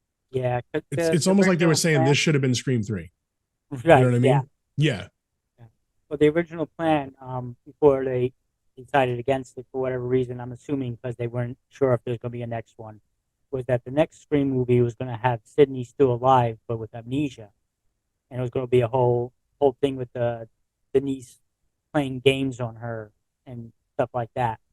That was the general. They didn't put anything specific, just the general idea. Yep. The next one's going to be, which I don't know if Um, that would have worked out so well. I mean, I'm assuming that was this movie not doing well critically and financially, or was it because Wes passed away that they decided not to move on? Yeah, I have a feeling it probably has a lot to do with Wes. Because, you have your whole team and he's the leader and your leader's not Yeah. there anymore. Yeah. I mean, I would think also, the fact that Kevin Williamson didn't return. He had written every film up until this point. Good point. The Yeah. fact that he did not come back for the last two, I think that probably he probably didn't want to do it without Wes, I'm assuming. Yeah, That it seems like that's that kind seems of logical. why they went in a completely different direction Mm-hmm. with the fifth one, which I guess that'll lead us right into Scream. It's Scream again. Oh yeah, Scream again. Which I don't know it's about kind you of a guys, theme for the movie. but Like, that's like my least favorite horror thing that's going on right now. Oh yeah, it's doing a requel and naming it the same as the original film. Yeah, it's kind of I don't like that either. So we are back in 2022. It took another 11 years for them to come out with another Scream movie, aptly titled Scream. Not the original Scream, but the second one. The new Scream. New Scream. It's a different Scream. Yeah. So this, obviously Wes Craven had passed away. So for the first time in the franchise, you had new directors, two of them, Matt Bettinelli-Olpin and Tyler Gillette, who are known as a group called Radio Silence. Mm-hmm. And they brought in new writers as well, James Vanderbilt and Guy Busick. So the original creative Kevin team, Williamson, I think. Well, Kevin Williamson got a based on a characters of credit because he created the characters from the original series of films. So, but he didn't. I do not believe he had an active part in writing either of the last two movies. So completely new creative team that they brought in for this one. Some returning cast. Again, we have Neve Campbell, Courtney Cox, and David Arquette returning as their usual characters. But in a way, they're kind of secondary characters in this film. They're kind of passing the torch to a new group led by Melissa Barrera and Jen Ortega as Sam and Tara Carpenter. Sisters that don't have the best relationship in the beginning of the film. But in the opening sequence, Tara is attacked by Ghostface, as is his wont in the beginning of all of these films. But she survives. The first time in the history of the series that the character survives the original attack of the film. She gets beat up pretty bad. She gets a broken leg and a whole bunch of stab wounds. Never really explained how she got out of that situation, because you hear the police sirens in the background as Ghostface is about to take her out, but it kind of, smash cut to the title sequence. Yeah. And next thing we know, her sister is getting a phone call saying that Tara was attacked and she needs to come see her in the hospital. So never quite explained how she survives, but she does. Maybe the police scared Ghostface off, I guess. That's probably about the best I can come up with. I wonder if they had a plan for that like sequence and didn't do it. You know what I mean? Like, because usually if there's a cut like that, there's something to explain it and they just didn't really take have a it. problem with them leaving it open like that. I mean, yeah, it works. I mean, you kind of have to just assume, okay, well, something happened. She got away. Something went down, right? Of she's course, in a right, hospital bed. She's not dead, so clearly, she's doing pretty well. the next time that you see her, considering everything she's gone through. Yeah. She's hooked up to machines and everything like that, but she's conscious and alert and So and it's at that point that we're introduced to her group of friends. Who are kind of, the next generation of the, the ongoing characters in the series. Yeah, so they redid that scene with them sitting together like it was in the first movie. It was very much a throwback to the first movie where you kind of just meet them all in a group, and and they're all kind of together. The new Scooby Gang.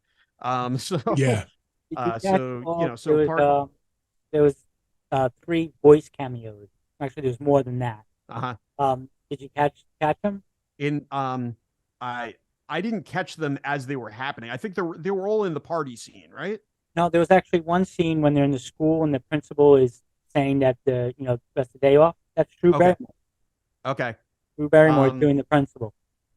I know when I was reading through the credits, there were a lot of like uncredited previous cast members that came back to do voiceovers. Drew Barrymore, Principal's voice, uncredited. Yeah, I think a lot of them were in the party scene, the house party at the end of the movie. When they're all giving up characters named Wes, and they were all saying to Wes. So they put Jamie Kennedy is one of them. Yep. Yeah. A lot of returning characters. Yeah. Yeah, you just don't see them. Right. Yeah. Oh, even Henry Winkler. Henry Winkler, yeah. Yep. He came back too. Yep. Yeah. Stu was actually a background, but you can't see it clearly. But in the second movie at a party, Stu's in the background as a little. Yeah, I was reading that also. That's I have to go back and look for it, I guess. You know. Yeah, no, you can't see it. They say you can't see it. You'll never get. Yeah. But anyway, Matthew Lillard played Flamethrower Ghostface. Oh yeah, Flamethrower voice uncredited. Was hilarious. Yeah. I think that's pretty cool. I mean, the fact that, you know, everybody wanted to come back and at least have a little bit something to do of a part. Yeah. So, you know, that's pretty cool. Yeah.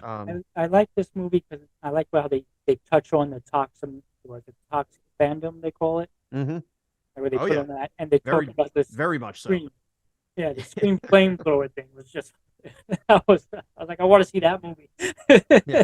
Well, again, I mean, they kept the meta going with this one. I mean, to the point where, like, if Randy wasn't enough as far as explaining how these movies work, Tara's friend Mindy, who is Randy's niece, I believe. Right. I believe Mindy and Chad are Randy's niece and nephew. Yeah, they showed the niece in the third. She is like just a walking conversation about how to survive horror movie sequels. Yeah. Now it's just me, but does it seem like that Gail Weathers and Sydney, that you didn't even have to have them in this film, and the film would have still worked? It would have, but I think having them come back, especially, because you're right, they could have just had Dewey as that connection. The part of the franchise. It seemed their two characters were kind of pushed in there. Yeah, kind of felt forced. They didn't have a whole lot to do. No, really.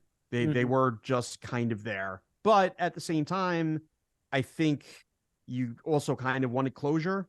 Yeah. On those characters also. Mm-hmm. You know, I mean, Sydney's pretty much like the ultimate final girl. Yes. Like what other franchise has one character lasted that many films? Maybe Jamie Lee Curtis. Other than that, I can't really think. Well, not in the same franchise. Many. Yeah. Technically, was it even the same franchise? It branched out into like 3 different. Yeah, exactly. Yeah, it really kind of did. Yeah. I think you had to bring her back. Just I mean, like, probably honestly could have just done without Gail, even if you had just brought Sydney back. But you needed Gail, to tug on the heartstrings with what ends up happening with Dewey. Yeah, that was. I hated that. Worst kill. So Dewey finally meets his end in this. He had been stabbed in literally every film leading up to this, and survived every one of them. Do they happen to mention that by any chance? I don't remember. No. I feel like no, they don't. Okay.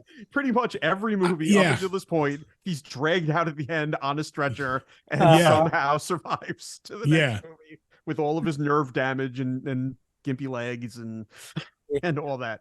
But I liked how they kept that with his nerve damage, made it more realistic. Yeah, he was through it. Yeah.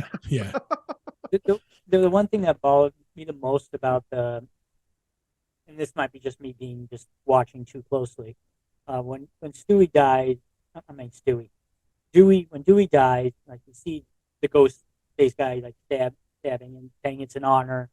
Mm-hmm. And later on, when you find the 2 killers, and the girl said that she's the one, this short, very short girl, obviously short, saying no, she did it. But when you see the guy, he's obviously a man and a lot taller than Dewey. So that didn't It just didn't. It just like these little things kind of annoy me. I think, yeah. Well, I mean, obviously, they had to be trading on and off, Yeah, but throughout the film. She said she did it. Yeah, no, I know. I just mean you have to have a little bit of suspension of disbelief, because they're not going to make them proportionally different when they're in the costume, or else it's going to be pretty obvious, Yeah. from time to time who it is, Yeah, I also don't like that. I get what you're saying though. Yeah, I can understand that too. Like, but yeah, you're right. I mean, you do have to have a suspension of disbelief, but you do also want it to be like, but look at part 4. I mean, do you really think the Jill could have taken out all those people? She's pretty tiny herself. So I also see that he didn't learn his lesson, because you remember in the ending of the third one, she was shooting him in the chest, and then Sydney's like, "No, the head." Yeah, in the head. Yeah, the head. And he didn't. And by the time he realizes it, he went back to finish him off, and poor Dewey.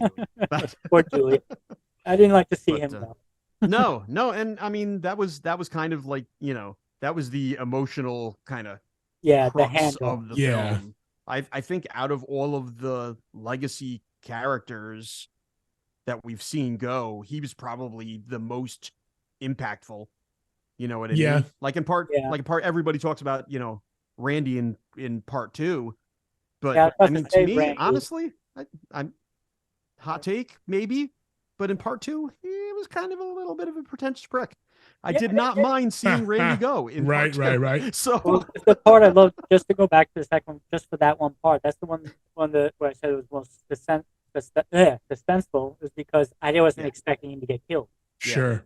That was right. That was the first time that one of the main returning characters had been taken out. Right. Yeah. And for the most part, I mean, those 3 core characters of Dewey, Gale, and Sydney, they've been there the entire time. Yeah, the whole time. You don't expect any of them to get taken out, because that's the franchise. But again, I mean, that's kind of what this movie was all about. It was passing the torch. Passing the torch to the next generation. Yeah, which I believe it did well, but I also don't like how they handled it, Dewey's character. Because the previous movie, he was the sheriff, his life was together, and then suddenly he's back to like kind of before that movie where his life's kind of a mess. Yeah. He was divorced. I think fact, the picture that he's looking at with him and Gail, that's actually a real wedding picture of them. Yeah, I believe that. Oh, that's interesting. I mean, I think the fact that he had to, because he and Gail had moved to LA. New York. LA. New York? Right. Yeah. I don't remember. It was either LA or New York. But anyway, they moved so that Gail could be a writing star, and her career. Dewey couldn't hack it. Yeah. He left and moved back home to, again, just be the sheriff, basically. And they eventually, because obviously he wasn't in a great frame of mind, they basically forced him to retire. Right. So I would imagine that kind of 1-2 punch knocked him down a little bit. Yeah, it probably messed you up. He wouldn't be in the best place. Yeah, it'll mess you up. But as a fan of the character, I don't want to see him messed up. Like I don't want to see Rocky broke. You know. But I think him being that way makes sense. But I know what you mean. But I think he is a little bit reinvigorated by helping this new group of kids kind of dealing with the same stuff that he had already been through so many times. And it brought a new. But his arc was closing though. I mean, so really. Him going was the right thing to do in that. And it was situation. It was necessary. I mean, you had to, like I said, I mean, that was the emotional crux of the film right there. You had to take out somebody important, or else doing another one really. I mean, what was the point? Right. And considering like what he'd been through already, it wouldn't make sense for him to survive that again. Like it really wouldn't, it would be kind of unbelievable. So Yep. You're And absolutely right, and it absolutely does fit. But I would rather lost Gale Weathers than Dewey. Still love Dewey. Yeah, I agree.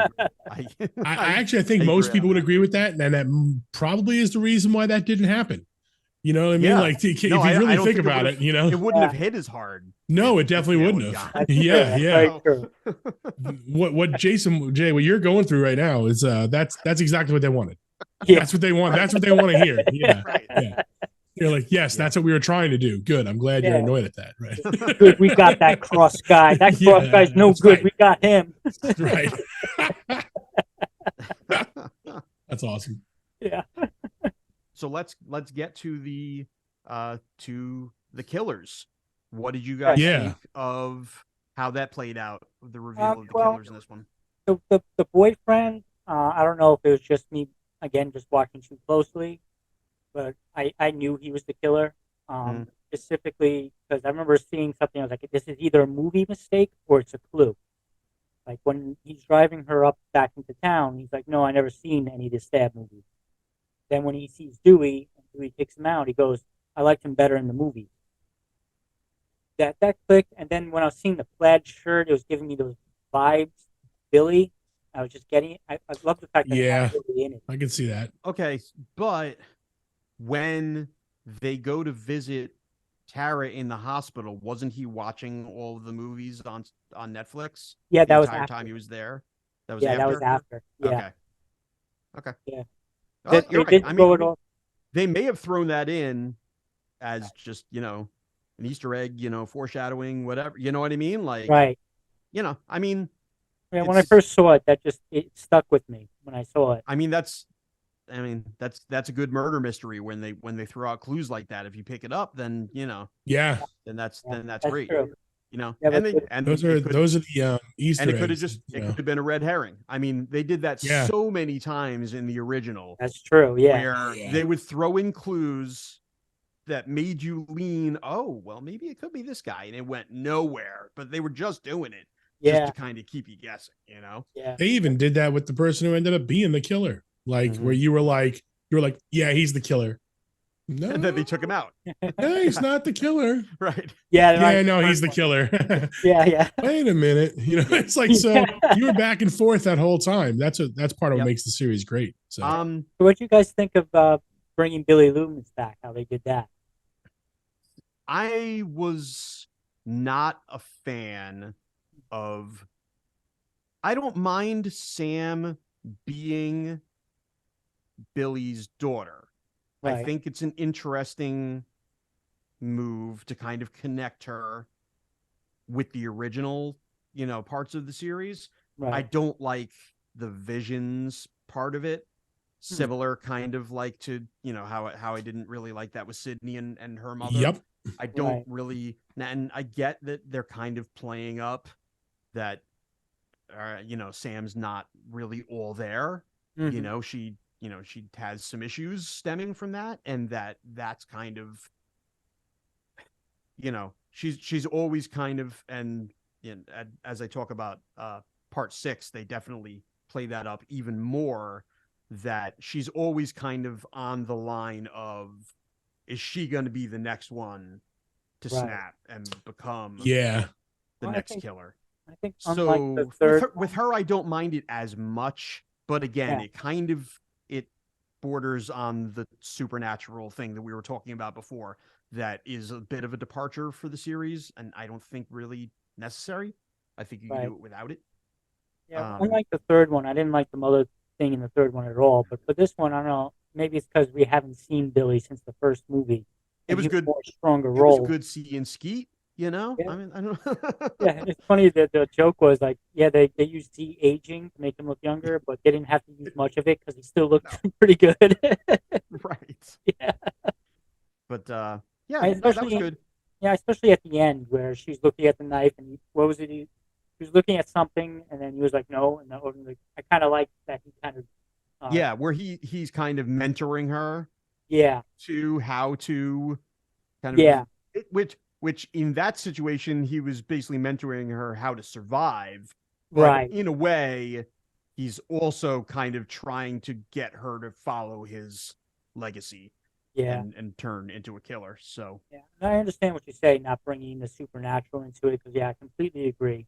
But again, it didn't bother me as much as it did in part 3. It seemed it had more behind it. I think it was just just a different take on things. Yeah. Um, Now that I think I of it, liked because I like the mother Melissa was Barrera as like the new kind of like lead, but honestly, Jenna Ortega, I think, yes, is great miles actress. Yeah. beyond her. Like Yeah, as she's a far great as actress. she's the more interesting, better acted character, and I think Yeah, she steals the film. absolutely. And Yeah. honestly, it carries on to the sixth film. She's just as good in that, and she overshadows Sam's Yeah. character She, as she, far as she's a great she's actress. not the lead, but she kind of really should be. Should be. You know, but I get that Sam has more of a story to tell, whereas Tara was just kind of, you know, she was the reason Right. to. I mean, that's basically what the killers were doing, is they were using Tara to sucker Sam in to get her involved, Right. so that they could tell their whole story, Right. their killings and everything. Because the movies went too off base, and they wanted to get it back to a real. They wanted to bring it back to the originals, and I think out of all the killer reveals, beyond the first movie, obviously, Right. I think this one did a really good job, and the motives behind it were pretty good. It made sense. Absolutely. Yeah. It didn't come out of left field, at least, like some of the others. Yeah, or it wasn't stretching too much. I had read that to get into character, Jack Quaid, who played the boyfriend Richie, one of the killers, obviously his whole thing is he is that toxic fanboy character. He would go on message boards for like The Last Jedi and stuff like that. Right. And he would go in as the profile of a toxic fanboy to get into character. Like seeing how people react to like the horrible things he was saying and everything like that, and like really to kind of find, because that's not who he is in real life, you know what I mean? So he had to kind of find where that character was. So he just kind of played one in real life for a while. I like that the people they were watching that was doing the toxic people, they're actually a YouTube Dead Meat. They do the kill counts. Those are actually them. Yeah. Nice. At their own studio and everything, but they played different characters, but that was their studio and everything. Yeah. That's pretty cool. Nice. I gotta say that this is the film that I probably know the least about. When it comes to the series. Yeah, really. Like, you know what? I think that what happened to me was that after Scream 4, I kind of went, I think I might be like done with this. You know what I mean? Like, I kind of like it, and that's why I said like Scream 4 felt to me like it should have been Scream 3. Like, so to me, I felt like, okay, that's the trilogy. And that's kind of done now. So I wasn't as excited when I saw that this one was coming out. I was excited about the newer cast, and that the older cast was only like a kind of a part of it, and it wasn't like it was Sydney all over again. Because then I would have been like, okay, I wasn't super excited when they announced that they were going to make a new one, but I was interested because I'd enjoyed Radio Silence's other works. They've done a lot of smaller, more independent type horror and stuff like that before. And I had liked a lot of that, so I knew they had the chops to make a good Scream film. And it was just it had been a while, so it was another 10 years, wasn't it? Or 11 years. 11 years. Same That's right. gap, The same gap between 3 and 4 they had between 4 and 5. And I thought, I think it did about as well as I could have expected it to do. Yes, I wasn't expecting a masterpiece or anything, but I think it it did a good job at revitalizing the franchise. Certainly. Now obviously it did gangbusters at the ticket booth, because they immediately started working on the sixth one. which I guess I'll just transition into that right now. So I think I'm sure. the only one out of the three of us that's seen the sixth movie, right? That's correct. Which is Okay. so oddly when you say spoiler alert, like I'm not For going everybody. to. No. Yeah, I'm going to bed.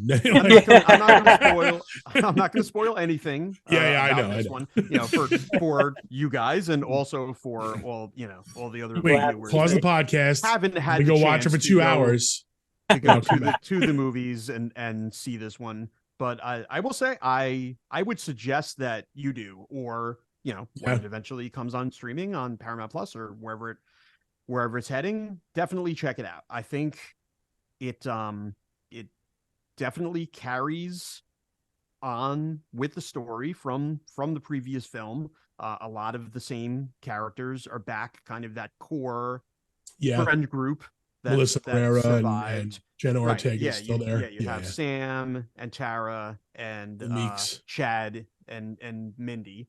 Yeah. And basically they're all in school in New York City together, and they bring in a couple other characters that are their roommates and friends and that sort of thing. And basically, it's their story. They really have passed the torch with this one. The only returning character from the franchise is Gail. From what I understand, there was a contract dispute with Nev Campbell that they wanted to bring her back, but they couldn't do it on money, and that's kind of. The thing I read was that she wasn't happy with what they're going to do with her character. Well, that could be also. Yeah, I mean, could be either one. Both are possible. Both are probably true. Yeah. Do you think it's possible that they had suggested that she gets killed in this one? 100%. And she did not like that? Honestly, because I think that's what I was expecting. When I saw they were making them, I was like, we need to kill Cindy off. I don't think it's necessarily that she wouldn't do that. I think if she gets killed off in the first scene, which honestly to me probably makes the most sense. Basically, they would have pulled a Cotton from part three. Right. Essentially, they would have been paying her leading lady price for a cameo for 10 minutes or 15 minutes and I don't think the producers were gonna let that to do that. Sure. So it's unfortunate that but who knows? I'm positive they're gonna make another one. Sure. I mean, just as long as they keep making money and people going to see them, they're gonna keep making them. Maybe they get her to return for the next one if they maybe they come up with something that she prefers and they get her in there. But this one's got the highest rating since Scream 1. Scream 1 was a 7.4. This one's a 7.2. Like I'm gonna be completely honest with you. I think it's deserved. It was a really good movie. I think it was now kind of starting from part 4 on. The kills got a little more brutal.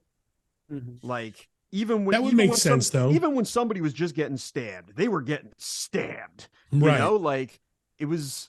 But this one, I mean, it takes that like to the max. Like the kills in this movie are like hardcore. Like they go big, and I think that's what they need to do too, because look at the type of movies that have come out since. Like you've got genres that like Saw, which I mean we've kind of stepped back from that. I think we've pulled back a little, from the torture porn, extreme, gore and horror, but because they tried it like Hostel did it, and then all. But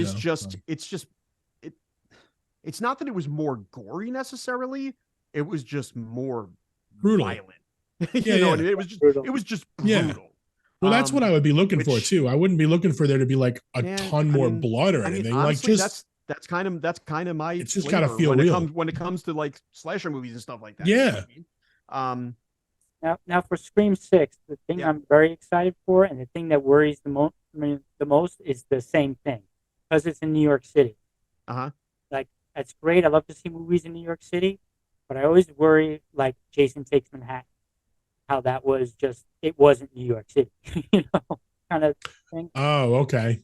This was not Jason I think Takes I see where you're Manhattan. going with that. Okay, yeah. that was pretty bad. I know what you mean by that. But Yeah. yeah. I mean, was it like authentic New York City? For all I know, they filmed this in Vancouver. Who knows? Right. You know what I mean? Right. Like, but it was so well. I guess it wasn't. Probably not. It wasn't. It filmed in New wasn't York like City, noticeably.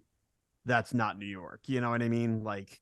Yeah, because like with Jason Takes Manhattan, where it's so obvious, like they're in Times Square, they run around the corner and they're at the piers, and like Yeah, it's like, come on, right? Yeah, I mean, obviously, you're going to play with the geography a little bit, you know what I mean? But it wasn't the sort of, they weren't like hitting landmarks or anything like that, you know what I mean?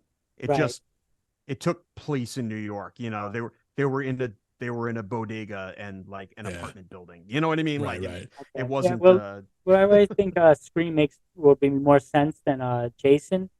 Because the thing that really bothered me with Jason is like, okay, so he's only after 2 people and he's not killing everybody around him on the crowded subway. Like, yeah. That was the interesting thing is in certain scenes in the film, Ghostface is just out in the open, just killing motherfuckers.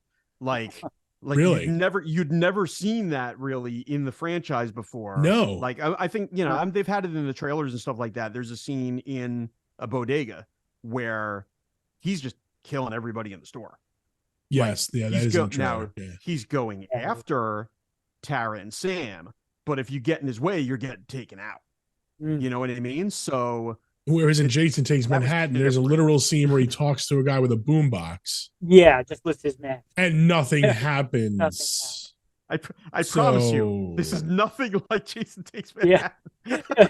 Brian, I gotta say, I'm going into this thinking I'm watching Jason Takes Manhattan. It's just gonna make it even better. I'm like, yes, that was amazing. It definitely wasn't Jason Takes Manhattan. Yeah. I gotta say, I mean, I like this new cast enough that I definitely wouldn't mind them continuing, you know, the series, certainly with at least one more, you know, bringing the surviving players back and everything. For their own trilogy. At this point, yeah. I mean, at this that's point, what it would feel like to me. Yeah, with your own trilogy. You're basically moving on entirely from the legacy cast. It's this new cast's franchise now. For those of you that haven't seen it, I do recommend going out and seeing part 6.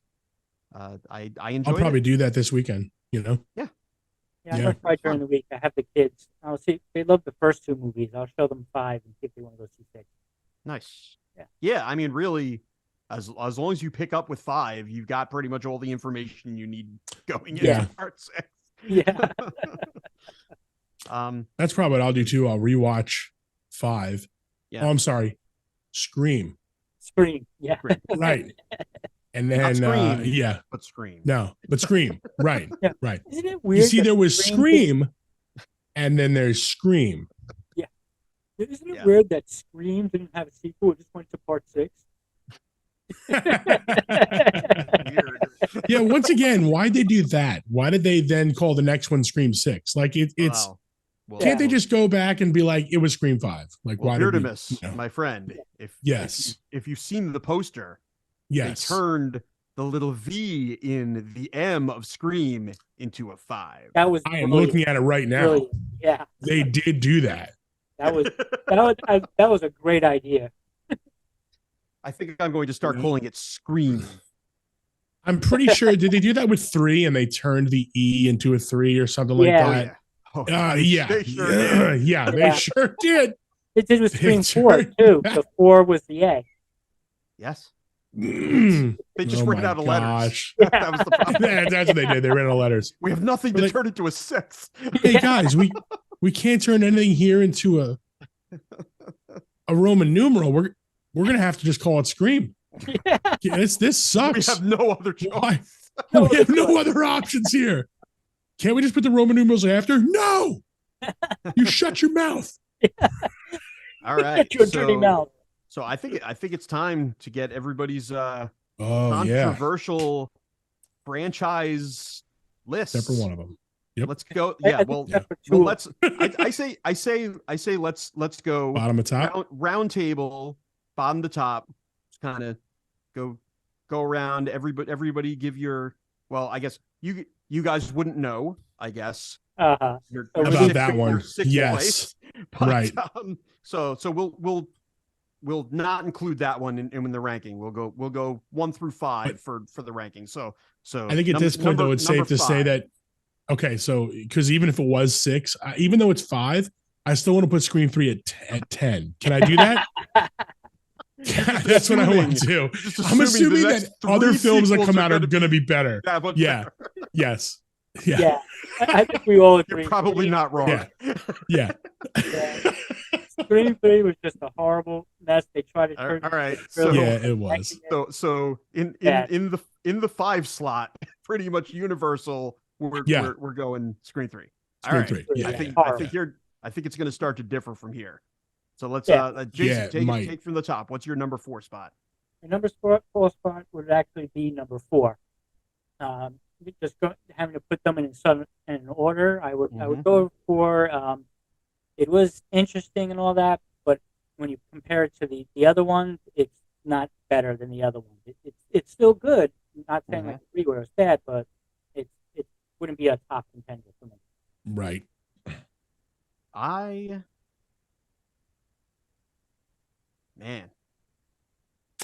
Honestly, I think, and a lot of people are going to call this blasphemy. I think I'm going to put 2. And honestly, I actually thought you might. Most of that is based on the killer reveal at the end. It was so anticlimactic for me. I think I have to put the other ones ahead of it. And where's your address? You'll never find out. I agree with Jay here. I got to go with 4 in that spot also. Yeah. As much as I agree with what you're saying about the reveal at the end of 2, I still felt like the remainder of it was good enough for me to not have it that low on the list. So yeah, I got to go with 4 there too. Yeah. Okay. Number 3 spot. So with me again. Okay, the number 3 spot, I would put number 5. 5 was definitely good, and it's better in the chain, but the original 2, you just can't compare. I think at that point, I would put number 4. Okay. Yep. I think I would have to put Scream in that spot also. I mean 5. Yeah, that not not what am I talking about here? Sorry, I'm lost. You've lost me. I Scream, you mean 5? Yeah, I mean 5. Right. Yeah, that's what I'm talking about. I think that's what I put in that spot. I like that that they were definitely getting away from the older cast of characters there, which was good, but the other ones are still going to be above that for me. Yeah. All right, so both of you guys then in the top 2 spots have 1 and 2. 1 and 2. Yeah. Yeah. All right. I do. Which spot do you have it in there, Jay? Okay, for that spot I would put 2. Okay. Yeah, I agree with you that the ending was anticlimactic and all that, but the scene's intensity, those moments, the nail-biting moments when you actually seen in the theater for the first time, I thought they were great. I told you the three very intense scenes. They were really written well. They was very intense. So that would be a bit of mine. Number 2 and number 2 slot. I think I would have to put number 5 in the number 2 slot. Okay. And maybe it's just because it's a more modern take. Like I said, the kills just got a little bit more brutal, and it just had that little more kind of modern edge to it. I thought the reveal at the end was done very well. I thought all the characters were pretty good. It had the Dewey death, which really kind of like cemented it as a requel to the original part of the franchise. And I thought it was pretty well done. So I mean, I put 2 in the 2 spot also, but I gotta be honest. I think for me, 4, Mm-hmm. 5, and 2 are tough for me to place. They're close. Yeah, they're close for me. Mm-hmm. I think obviously all of us are put Scream the original at the top of the list. I don't think there's anybody who likes the Scream series that would not put that at top of the list. Yeah. Yeah. No, I don't think there's any question about that. Yeah, that 2 spot for me could have been 2, 4. It could have been or 5. You know really, what? where they are arranged, I kind of got to agree with is you. personal preference. You know, there's not much space. Yeah, in between those there's not. Yeah. They all have they all have good points, and they all have some stuff that wouldn't put it at the top of the list. But Right. I think there's definitely not as much of a divide between those 3. Yeah. Certainly as there is with part 3. And Right. But I mean, you can't not. Well, that's what the whole series. The original at number 1. Right. But the whole series is like that. It's like I don't think number 1 is great. I don't think it's just because of nostalgia. I think it still, I mean, I just watched it again. No, it holds up. It still holds up. Yes. It's a very well-made movie. I mean, there are so few flaws in that movie. It was just masterfully made. It's beautifully written. And out of all of those movies that it spawned after that, all of the I Know What You Did Last Summers and the Disturbing Behaviors and the Urban Legends, it's the original. It's still the best one. Yeah. None of those topped it, Yeah. And that's what the whole series is like to me. Scream 1, great.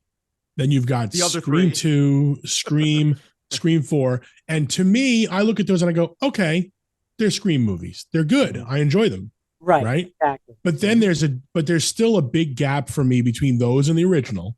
And obviously 3, like being like, so. Yeah. And plus the first one, it kind of started the template, and we didn't know what the template was at that time. Yeah. Now I will say this though, having seen part 6 now, it'd be pretty high on the list. Sure. It'd be right around the 2 or 3 spot. Wow. For me. And maybe that's a little bit of recency bias because, it's, the latest one that I just saw for the first time, but it just, I don't know. It just hits a little bit harder. It's got that little more of a modern feel to it that just kind of, pushes it up there for me. Right.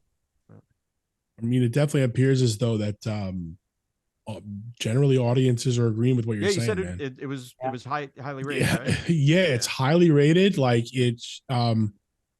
it was the second most searched movie on IMDb. It just recently dropped to 4, but it was in the 2 spot. Like, and really, when you're talking about horror movies, I know that horror movies now are a little more, but back when like you and I, Brian, started watching horror movies, it wasn't like horror movies were getting into movie theaters all the time. You know what I mean? Like it wasn't like now.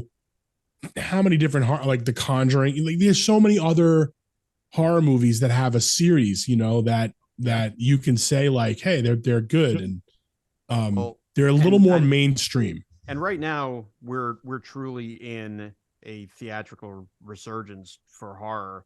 We are. When you when you look at Megan and Barbarian, and a lot of the A24 movies are doing really well. Yes, and I think as long as people keep going to see horror movies, they're going to keep making horror movies. Sure, and they're going to keep putting them in theaters, and that's a good thing.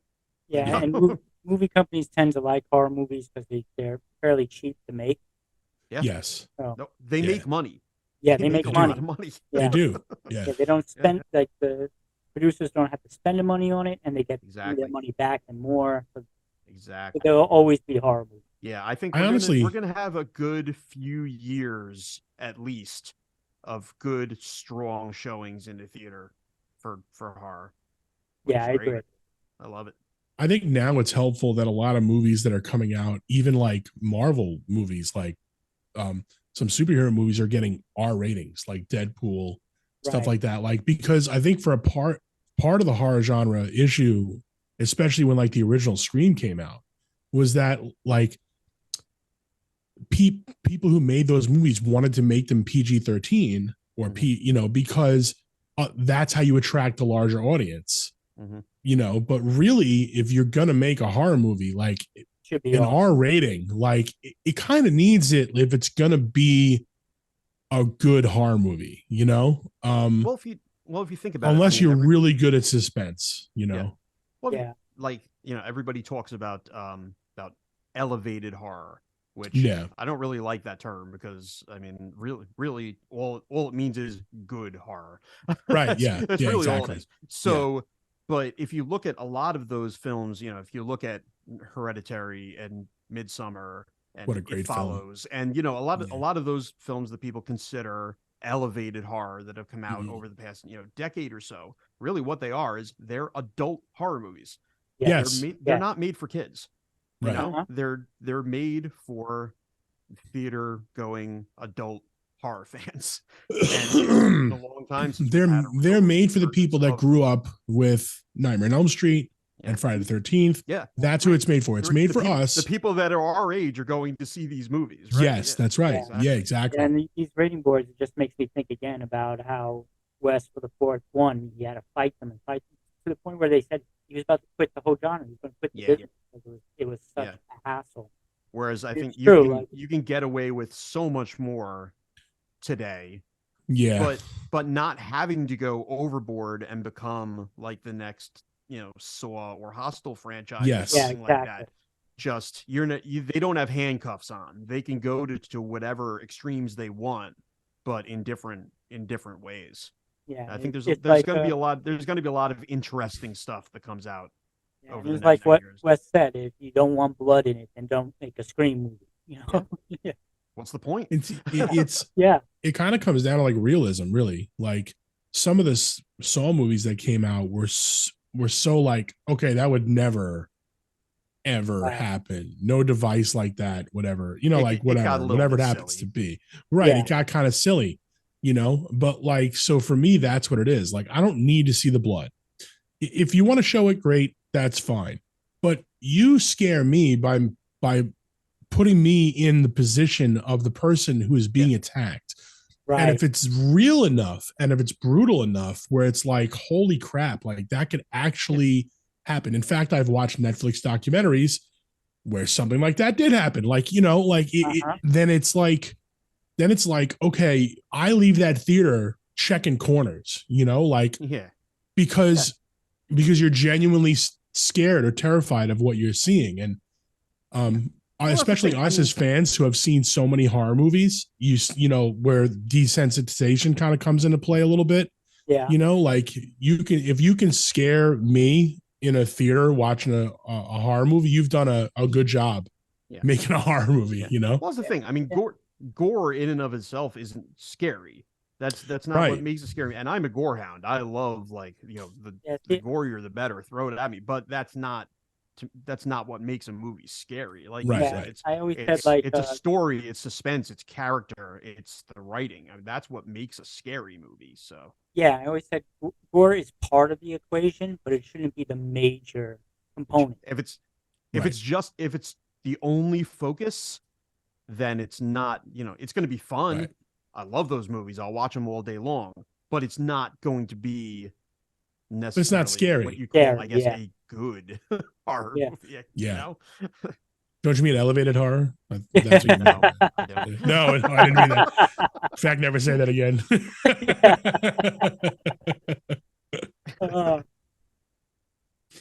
Good horror needs to stay. Yeah. Again, I'm Bryan. You can find my YouTube channel, Streams of Blood. We do all sorts of horror content on there, unboxing horror collectibles, talking about horror movies, books, going to live events, like haunted houses and that sort of stuff. Basically, if it has anything to do with horror, I'm trying to enjoy it and share it with everybody else through YouTube. And I also own an Etsy shop called Dreadful Designs Art. Where basically I just design cool horror pictures that I would like to hang on my walls, and hopefully other people would like to hang them on their walls too. So go on there, place some orders, print out some cool horror art, hang it on your walls. Take a picture of it so I can see them hanging on your walls. Yeah, actually, not really known over here for like horror stuff. You know what I mean? I'm really just kind of a fan of the genre. Like my YouTube channel and Twitch channel is really all about gaming, I have been known to dabble a little bit into like Resident Evil and stuff like that. So granted, I do follow some of the horror gaming stuff a little bit. But really, if you're just kind of into things like this where you want to just come in, chat, and like just enjoy really talking about any type of genre. The game that I play in the background is not really the entertainment, it's the conversation I have with people who join me in the chat. So BeardamousRex is the name of my Twitch channel, and that's across all social media and my YouTube channel. The YouTube channel's name is Rex City Gaming, but you still find it by searching BeardamousRex on YouTube. Okay, and I'm Jason Cross, and I make horror short films, animations mostly, and I have my own YouTube, 4 Sides of Cross, and I also have a website, which is 4 Sides of Cross. I'll put a link in the bottom. And to the audience, thank you for joining us, and we'll see you next time. Thanks for having us, man.